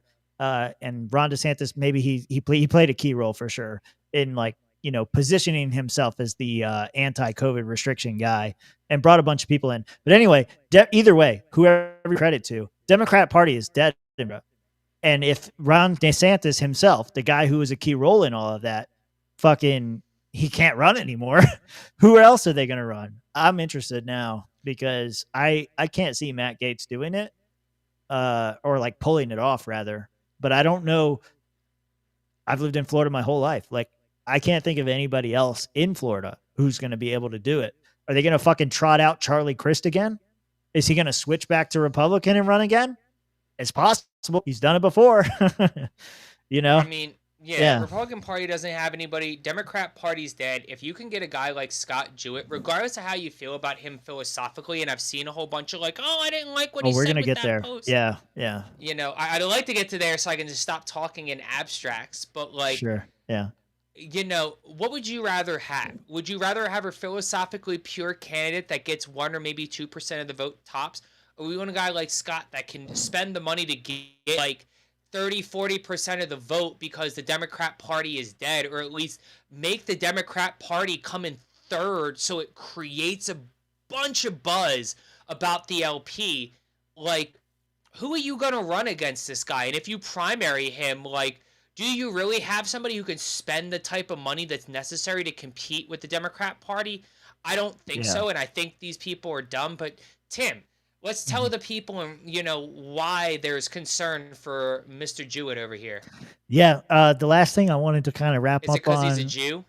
No, is he a Jewish? I don't know. His name's he's Jewett. got Jew in his name. He does. He's kind of Jew. Yeah, he is the Jew. Yeah, I don't know. He's got a bunch of charitable organization lineups. He's got all of his companies that he started and sold and whatever. He's got experience with the U.S. Department of Defense, especially after 9/11. He's a great capitalist and, you know, a solid, you know, charitable person, which is right in the vein of, you know, mutual aid and, you know, voluntarism.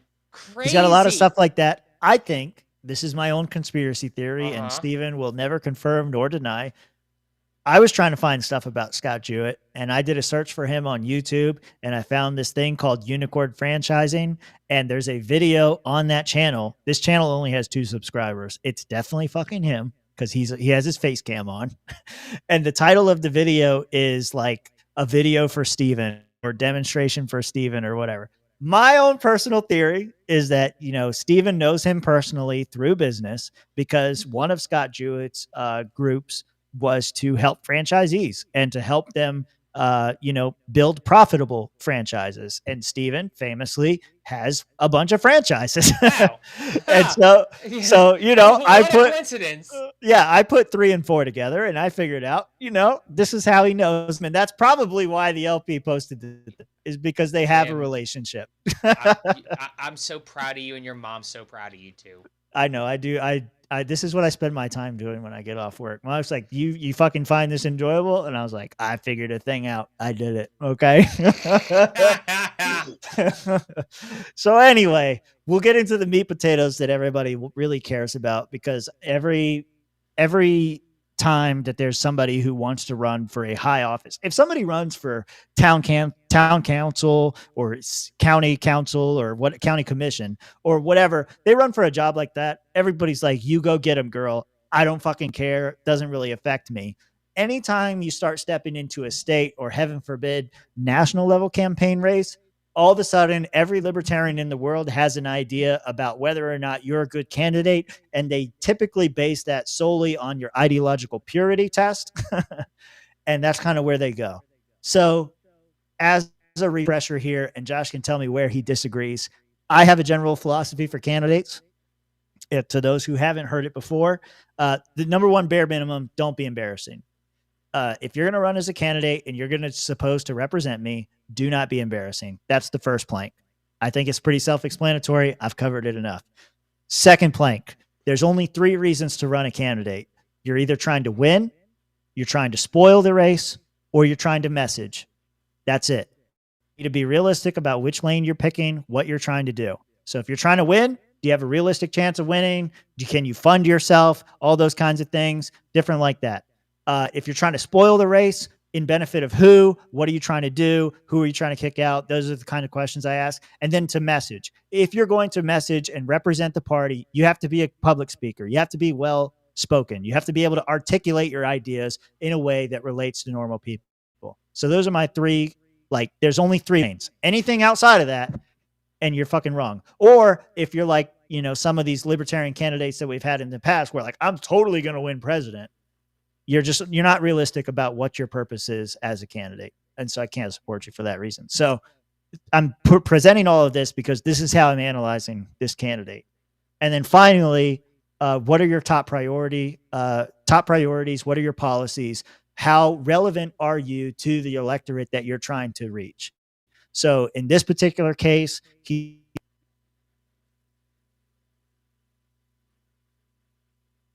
I can't hear you.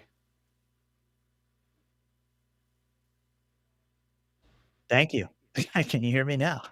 I can.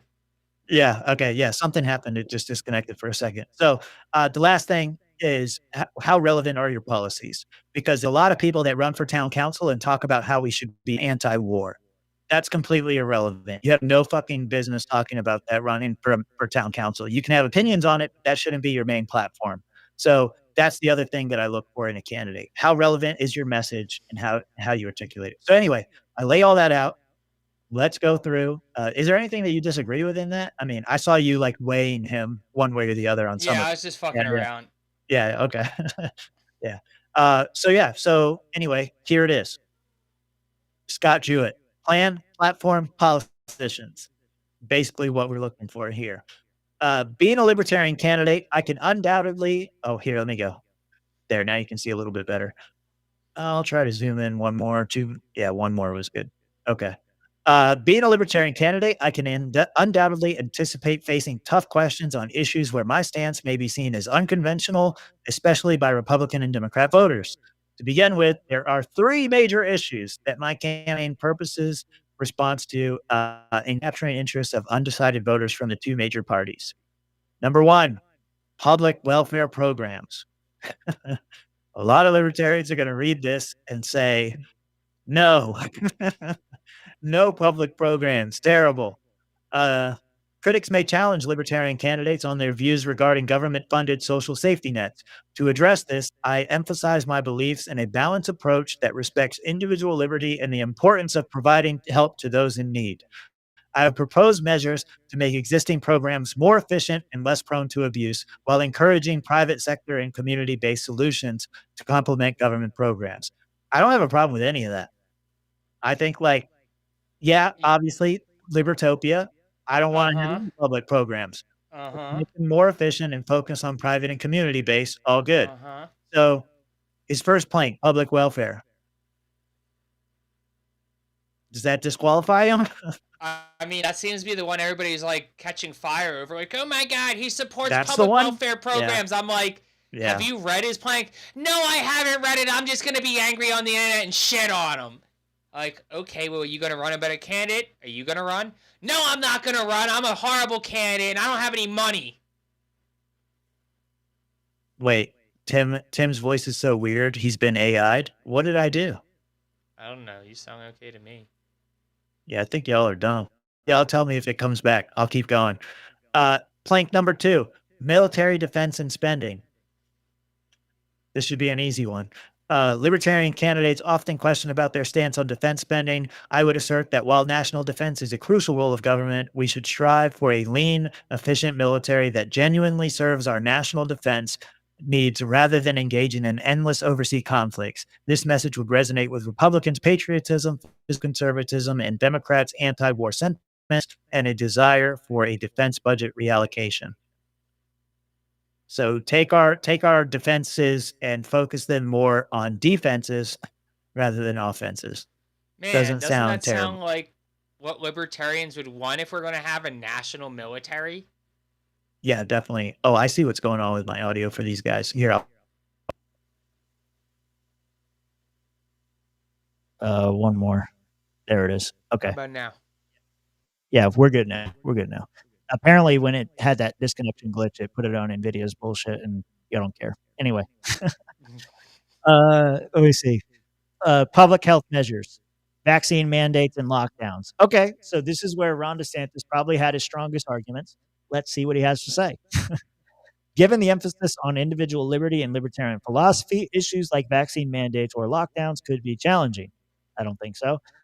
Here, I stress the importance of individual choice, personal responsibility, and the availability of information.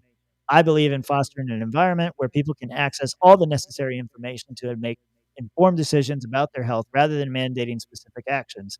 This approach would strike a chord with Republicans valuing personal freedoms and Democrats emphasizing the importance of informed decision making. In each case, the goal is to show that a libertarian approach can offer practical solutions, blending the best aspects of the principles championed by Republicans and Democrats, respecting individual liberty, valuing HIPAA and protecting citizens, and minimizing government overreach. Now, there's a theme here that I don't know if you've noticed, but if you spend any time engaging with AI and artificial intelligence, this shit was not written by Scott Jewett. I'm just gonna put it out there right now. I mean, I'm sure he has people who are working diligently, and I mean, I'm not gonna lie, there's a lot of AI usage in building a campaign website in a lot of cases. I've seen it myself. Yeah, no, I'm fine with using it. I recognize it because this is like the type of answers you would get where it's like, I want to present a libertarian platform in a reasonable way that appeals to Republicans and Democrats. And you'll notice every time it says Republicans, it also says Democrats. And it talks about it in a way like this phrase right here. This approach could strike a chord with Republicans. Why would you say that in that way on your own campaign website? Like you wouldn't even bother saying that. Like you would just say the thing and then hope it does strike a chord. You wouldn't lay out in writing that it does strike a chord. It's like his campaign website is a pitch for why libertarians should support him rather than why everybody else should support him. It's something that I noticed, like the more I read that he's actually written, and like there's another document we'll go through in a bit that kind of goes through it. But yeah, anyway, his top 3 planks: public welfare programs, military defense and spending, public health measures, for example, vaccine mandates and lockdowns. I don't necessarily disagree with anything he said there. It's not like it doesn't pass the purity test. Like it's not 100%. It's not like abolish all government and just fucking get it out of our lives. But that's what you need if you want to have a viable campaign, is you have to be able to speak to people on the issues that they care about in the place that they are. You can't just expect them to go full anarchist. So, yeah, I heard it. Yeah. Game recognized game. Yeah. I'm totally AI. Yeah. Yep. But, AI Tim. Yeah. So here's some other stuff. His first thing, climate change environment, the issues that are important to Floridians. This is what he thinks is going to be most important to focus on in his campaign. The first line item is climate change and environment. Now, I see this and I understand where a lot of people are coming from, where they're like, this is the wrong focus. This is total lefty garbage, blah, blah, blah. I hear all that, but I will remind you, let me grab it real quick because I apparently lost it. But I will remind you that this is the guy who innovated fucking windmills. Okay. He does have his own proclivities and tendencies. Okay. As a sheriff who ran in my county and said, you never mention your opponents directly. Yeah. Anyway, that's what I'll come back to that. But yeah, climate change is listed as the number 1 issue important to Floridians. I don't think it is. I think he touches on some stuff later that is more important, but okay.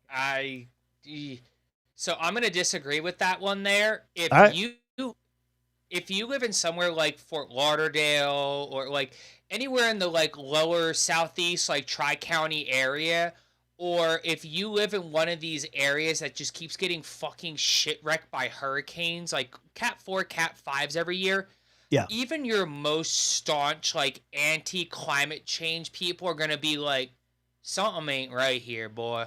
And, like, I think that climate change is just a natural thing. Like, hey, the earth gets colder, the earth gets hotter. This has been a normal fluctuation that's gone on for billions and billions of years, and unfortunately we're going through one right now. It's a little wonky, but, like, yeah, people do care about this shit. When the floodwaters, every time it rains, it gets a little higher and closer to your doorstep. People care about that. You know, hey, this is the 5th time I've had to rebuild my house on the coast that I bought 10 years ago. And then, you know, it didn't start getting run over by hurricanes till 4 years ago, 5 years ago, like this. You know, these are things people remember, especially long-term people. And they're like, man, shit ain't the same from the 80s, the 90s, the 2000s. So, you know, I don't think we're calling it climate change. But yeah, people are concerned about flooding. They're concerned about hurricanes, which climate change and environment. Like, yeah, we're worried about the environment. Hurricane response and preparedness. That's what I was going to say. That's what I was going to say. It is the second thing. I think that these two are different, though. Climate change and environment screams lefty activists, you know, like we got to get carbon emissions down and that kind of shit. I got you. Hurricane response and preparedness is more what people give a shit about. I'm just going to say this.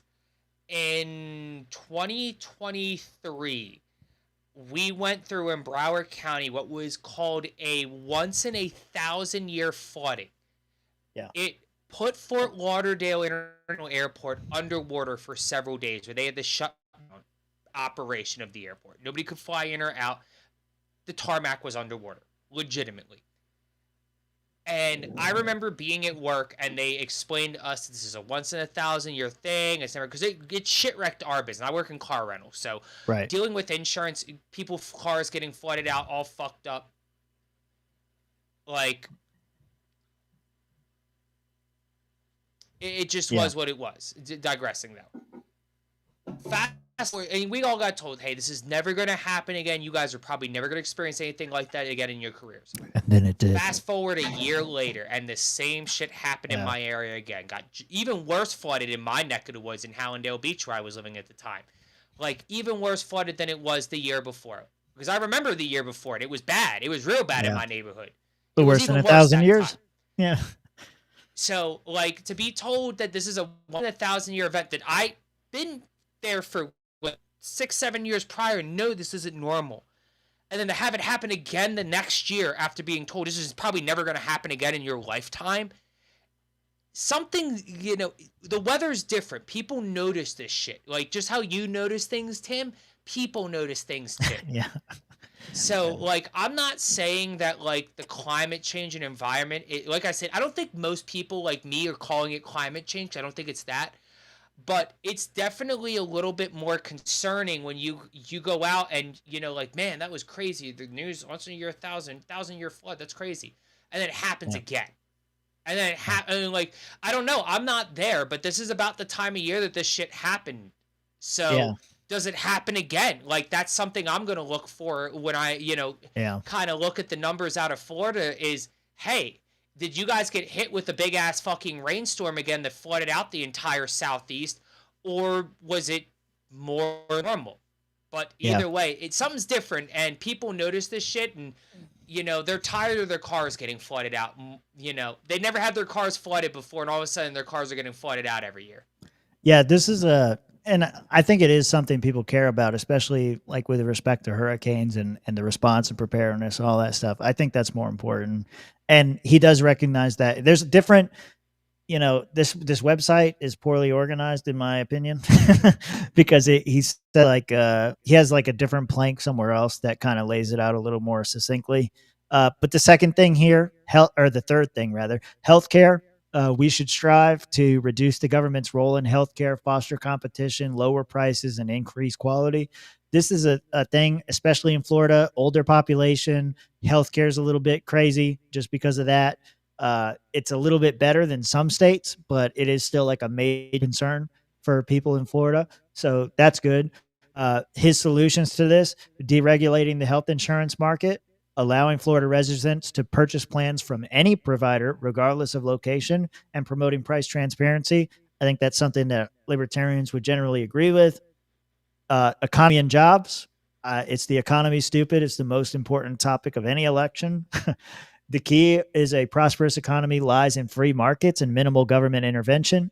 By reducing taxes, decreasing regulation, and fostering an environment that welcomes businesses, we can spur job growth and economic development in Florida. Okay, get the government out of the way, lower taxes, economy better. All agreed. Education. I believe in the power of school choice. A very pragmatic approach for a libertarian. Says parents should be free to choose the educational options that best suit their child's needs. This should include public, private, and charter and homeschool options. Competition and choice will drive improvements in our education system. So all good there. Infrastructure. Who will build the roads, he says. Rather than relying solely on government for infrastructure improvement, we should also encourage private sector involvement, incentivizing businesses to invest in our state's infrastructure. I also support rigorous but fair safety regulations to ensure public safety. First two sentences, great. Libertarian's going to hate the last one. Immigration. As libertarians, we see the value in bringing immigrants to our state. We advocate for simplified, secure, and reasonable immigration processes, focusing on addressing the problems of illegal immigration at the source rather than punishing individuals who are seeking a better life. Not a great one. He does have a better plank somewhere else. This is one of my key.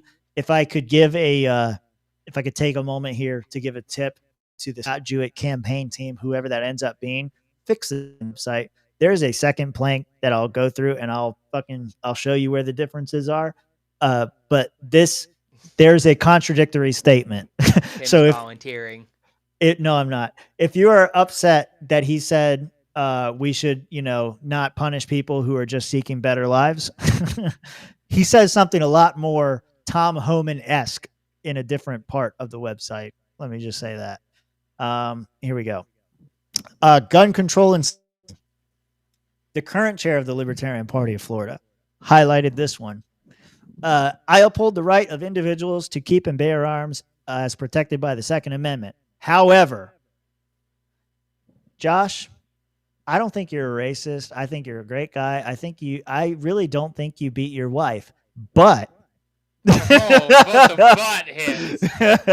Oh, that's how this reads to me. Tim? What's the butt? But he had a butt. I also believe in promoting responsible gun ownership, including thorough background checks, and education programs to ensure public safety.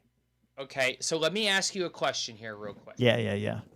And I get where you're going with this. I'm not going anywhere. No, pull it back up big. I want the biggest it can be on the screen. Fuck me. Fuck us. Fuck. We don't matter here. This is there. You go. That's about as big as I can get. I want this big up here because I like pointing at the screen like y'all can see it at this shit too. I don't know if I can put it all on one. This is getting crazy now. Okay, now you get too big. Too big. I gotta be able to see the whole damn thing. Like, one more. There we go. There we go. That's what I'm talking about. There we go. Big sexy. All right. So I also believe in promoting responsible gun ownership. Mm-hmm. Raise your hand if you don't believe in promoting responsible gun ownership. Okay, yeah. So we can already scratch that out. That's a bad libertarian. This is the part. This is the part. Including background checks. Thorough background checks.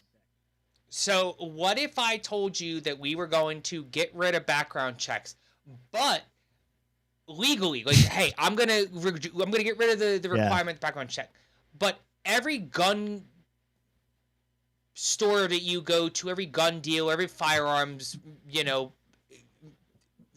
wholesaler, wherever you go to, they're still gonna run background checks on you for their own liability purposes, whatever it may be. So you can believe in promoting background checks. You can make it a private thing. Hey, I'm going to encourage, people, gun resellers, gun sellers, gun stores, do background checks. Hey, double check to make sure that the person you're selling a gun to is a good person so that way you don't feel bad later. And educational programs, shit. not support Maj Toure? That's what he does. Yeah, that's what I thought of too. Yeah. Solutionary shit is. It's just fucking educational programs. Yeah. Hey, I'm gonna come to your town. I'm gonna teach people how to fucking, safely handle a firearm. We can do all this shit privately, guys. Like, you guys just fucking put in there because you don't see it explicitly say privately. You automatically default to, oh, he's gonna make the government do it. Well, yeah, if I'm in the government and I gotta already take your fucking taxpayer dollars, would I not want to use your taxpayer dollars to encourage private businesses to do the right thing and not make me spend your taxpayer dollars doing this shit too? Yeah, I feel like the way I approach this is the similar way that I approach the abortion conversation. States want to ban abortion. They want to legalize abortion. It's whatever. To me, it's not really like a very important issue. I'm never going to have an abortion or support Brandy having one. So in my mind, that decision's made. The individual is kind of taken out of its hands. So whatever the government says about it, I'm not going to get up in arms about it one way or the other. That's how I feel about this policy. If you're telling me, if my governor was like, yes, I uphold the right of individuals to keep and bear arms to the Second Amendment. I also believe in promoting responsible gun ownership, education programs, and whatever to ensure public safety. That's all good. I think the part that I highlighted, I think that's what everybody's looking at, is including thorough background checks. To Josh's point, Florida is known as the gunshine state. We have like some of the, it's not the most laxed, but they do have some of the most laxed gun stuff. The only way that I would come out against this policy in like a forceful way and just be like, no, don't vote for this guy just based on this one issue, is if he turned around and said private gun sales need to be regulated by background checks, something like that. It'd have to be like an authoritarian overstep. I don't think he's going to go there. I don't think even Ron DeSantis would go that far. I don't think Matt Gaetz or who, even maybe the Democrat, but I don't think anybody is really pushing for that. This is one of those things you can nitpick around the edges, like I did with his website, and it needs to be more consistent throughout. But it's not a game changer to me, like a lot of people are making it out to be. And the other things he talks about, housing and cost of living. This is the other big one that got pointed out. Racial and social injustice or justice.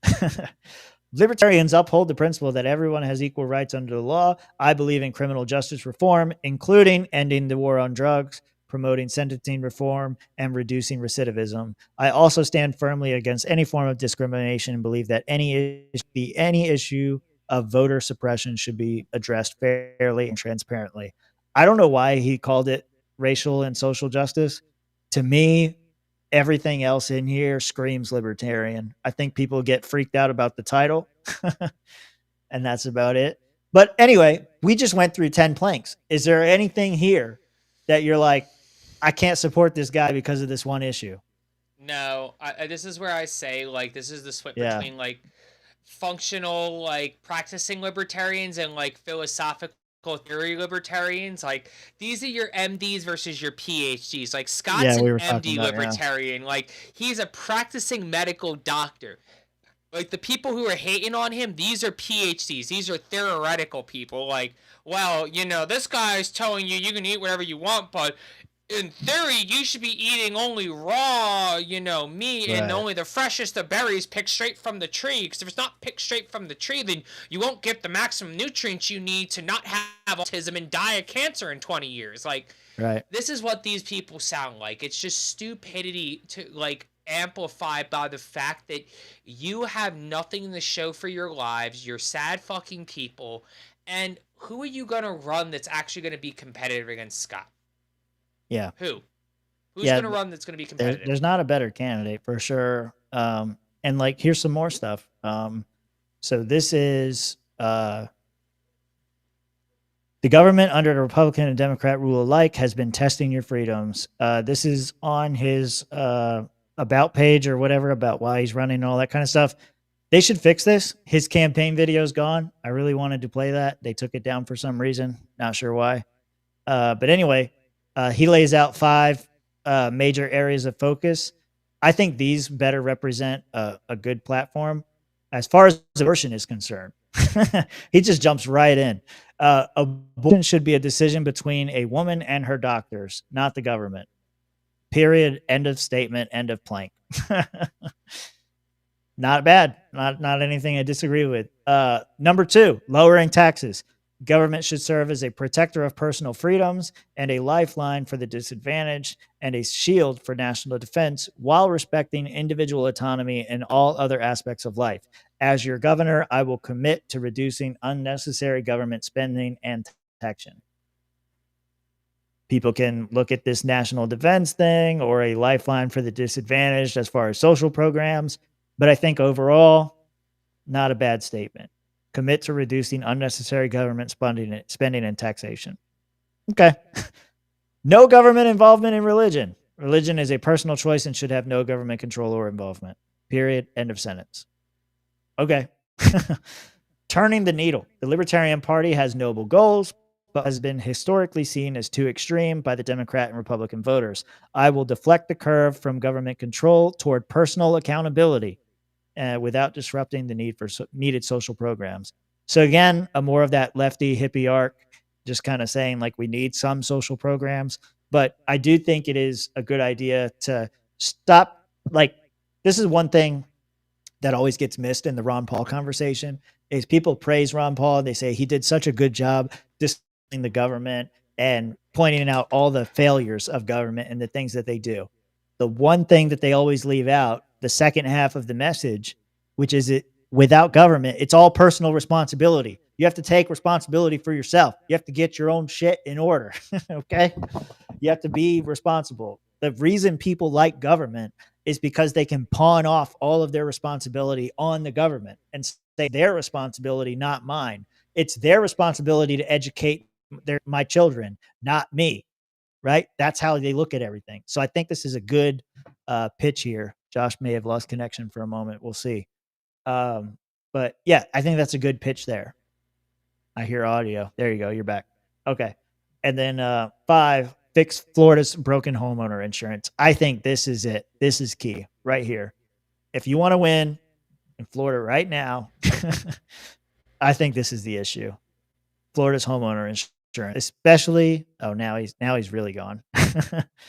Especially after the 2 hurricanes that Josh mentioned earlier. He'll be back. Especially after those 2 things that he mentioned, for sure. Homeowners insurance is it. Yeah, what a freeze point. Was it him picking his nose? Is that what it was? I forget now. But I don't know. I mean, I think like these 5 things that he's pointed out so far are pretty good. Here he goes. You back? Yeah, I'm back. I had to reload everything. It's all good. Hey, so number 5, fix Florida's broken homeowners insurance. I think especially in light of what you were talking about earlier with like the 2 biggest storms in 1,000 years or whatever, fucking everybody up. I think this is a huge wake-up call. I think this is right on point, right on message. And if you want to talk to people about where they're at right now, talk about personal responsibility and talk about how fucked the insurance is. Is that not good? Yeah. Yeah, no, it's just you. I don't know if it's me or you, but you got some mean robot aids. Oh, I do? Yes. Oh yeah, my input switched again. What about now? Is it a lot better now? It should be. A little. Now you're choppy with the video. Now I'm choppy with the video. I fucking hate this shit. I don't know what's on. It keeps disconnecting. Yeah. I mean, we're 2 hours and 16 minutes into the show here. I think we can kind of wrap up on, give a little wrap up on Scott here and, call it a night since. Yeah, there's more as far as like his campaign stuff. What I was going to say about his immigration thing is he does talk about the need to get rid of illegals, and he thinks that like people who come here illegally shouldn't be treated the same as Americans and all this kind of stuff. He's all for that. He's not bad at all. It's all Josh. Okay. I did have some other stuff here, but we can save it for sure. We got plenty of shows coming up. Joe, I really want to show Joe Biden fucking up, but we'll save it. Yeah. Anyway, where are you at on Scott Jewett? Support him? Yeah, I mean, I'm not in Florida anymore, so it's not none of my business whether I'm going to support Scott or not. But We are the Florida Libertarian show. We can get him on. Yeah, probably. I would probably advise that, if you're a Florida Libertarian, you should probably support Scott, whether you like him or not, because you don't have a better option, and you guys need to stop being contrarian dickheads and start understanding that if you want to wield political power the way like Stephen Nikela and all these other like Machiavellian fuckers want to talk about it, that eventually you have to make some compromises along the way in order to seize the scepter of power, so to speak. So, I think it's a really good candidate. Once again, I've met him, I've met his wife, I've talked with them pretty, extensively and gotten to know him a little bit, in my time working with Mike Termott, and I think they're good people. I think that Scott would be a great representative, and I think he would, be better than Gary Johnson. Is he Ron Paul? No, nobody's Ron Paul, but, you're putting somebody up on a pedestal, you're going to have a hard time meeting that very high expectation of the pedestal. Yeah. I think he meets the bare minimum requirement. He's not embarrassing. He also meets the requirement of the show generally, that he can pay his own way. So he's good on that. His reasons to run, to win, to spoil, or to message, that's a question only he can answer as to where he sees this campaign. Any good candidate is probably going to say that they're going to try to win. I think there's a slight chance. It all depends on how he presents himself. He's definitely going for a middle of the road approach. But like Josh mentioned earlier, the Democrat Party in Florida is essentially dead at this point. And so there is an opening. If they do end up putting somebody like Matt Gaetz up, there's an even bigger opening because a lot of people will view him as too radical or too much baggage or not worth it to put up. So they will be looking at alternative places. And you're going to want somebody with a pedigree like Scott Hewitt, who has a history of creating successful companies and selling them, great inventions, whatever. He can appeal to both sides. He needs to get the AI out of his website or whatever. That's something I would have to assess after talking to him, how realistic he is about his campaign and where he is. And then as far as like policy concerns, that was the third plank of Tim's rules. Not as hardcore on guns as I would like, but not terrible. Taxes and regulation, dead on the money, ending the drug war. He said it explicitly. And then like defend the guard, because as far as foreign policy goes, that's about all you can do. I feel like he would be in favor of that. So 3 out of 4. And the fourth one, he's like mostly on my side. So I really don't have a reason not to support him right now. I can nitpick around the edges, like I said, and you're definitely going to see libertarians doing that. And then, just to go back for a second to kind of bolster this point, people have said many times that Twitter is not real life. And I think that, the LP post on this kind of highlights that, because if you scroll down, you see Rob there, board member. I've never heard of this guy. So like Josh said, a lot of libertarians are going to support the guy they know. They don't know him. So skeptical at best. Socially liberal, a lot of libertarians are going to find little things like this that they don't like. This is the current chair of Florida talking about the gun rights thing. You can see his reaction there. But then if we get past the Florida people and the people we know, Prags have infiltrated the Libertarian Party. Okay.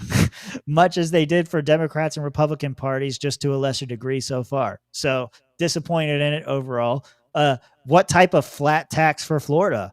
Oh, he said flat tax instead of no tax.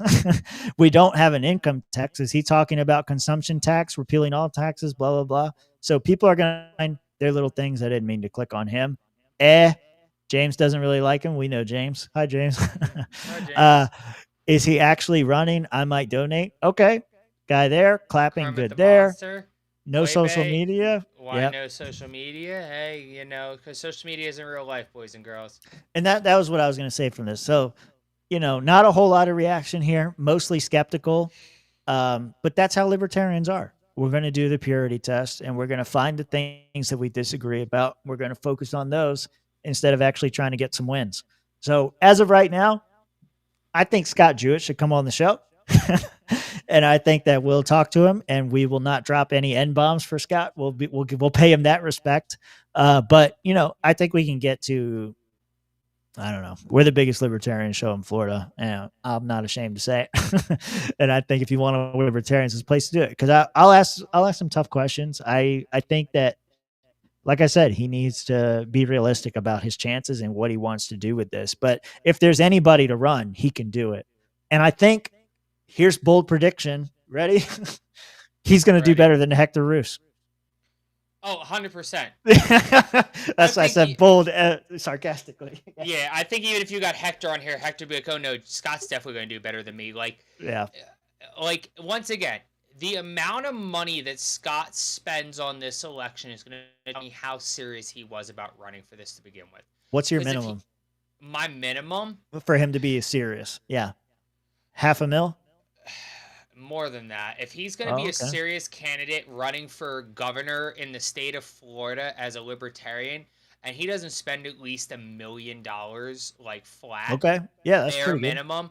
I don't think he was being serious. Like $500,000 is pocket change to this guy, more than likely. Like, I don't know. So is $1 million. Yeah, we read that it was $92 million that he sold his company for. That was one company, as you mentioned. There's 4 others. So $1 million, conservatively, we could say is probably 1% of his wealth. Exactly. So if he spends 1% of his wealth, then I'm in a pretty good spot to say, okay, you made a serious effort as a third-party candidate, not having a real shot of winning, but you want to make a name for yourself and create a whole bunch of buzz and media attention. Yeah, if you spend $1 million, get a couple ads on some like key primetime TV, think about it. Like, if he were to run some ads, some Florida Gators games, some FSU games, some, it even sounds silly, but like Miami U games, UCF games, like these are the types of things people in Florida are watching. Hey, run some ads during the Dolphins and the Tampa Bay Buccaneers games. Guess who's going to be watching in those local markets? Tampa Bay Buccaneers and Florida people. Run some, put some ads and some billboards around like Disney World. It also depends on what you say in those ads too. Because as long as you don't come out with the Joe Jorgensen, it's not enough to be anti-racist. We got to be, as long as you don't do some stupid shit like that. No, you talk about, hey, homeowners insurance. Yeah. Yeah. Homeowners insurance is terrible. I want to get rid of your property taxes and replace in the state sales tax and replace it with the consumption tax that's going to come in lower than what your overall tax burden is going to go down as a result. Like, these are the things that he just needs to hound in on. Like, I talked about, like, with my campaign, the 3 main things I focused on was ending the gas tax, legalizing cannabis in Florida, because I knew the recreational shit wasn't going to pass when it, because even though it was on the ballot, and, work to lower property taxes and property insurance, rates. Like, if you can talk about saving people money, that's all they care about. It's the economy, stupid. It's over. The economy. You don't have to be smart to figure it out. Yep, like Mario said, stick to economics, not identity politics. But I mean, that's what's going to happen, I think, in Florida, is you're going to have a bunch of people who nitpick and find lines or few words that they can string together to say, this guy's not a real libertarian. And then they're going to use that as a reason not to support him, not because they really give a shit one way or the other, but because they're lazy and they want a grandstand. That's what I think. I'm just saying it. Yeah. So we'll see. Hopefully Scott's in LPF Con in a month, and we'll be able to pull him onto the 150 or during the stream at some point and get his take there. And then we'll pull him on for a bigger show later. That's my plan. Just gave it away. But I think I think he's got that relationship with Steven. So we'll see. Either way, like I said, if you're not going to support Scott, you need to present me a better candidate that I should support, and you don't have one, so you should support Scott Jewett and get over your fucking selves, and let's get in the butt plugs. We ain't got no butt plugs. It's just me and you, bro. We can go. Yeah, we can get. Oh shit! I hit this button over here. We can do something like this. We can talk about Bob's pelts and get your cool hats for your cool heads, coons or whatever. Get some coon hats for your cool head. You gotta get some coon hats for your coon head. You got some coons.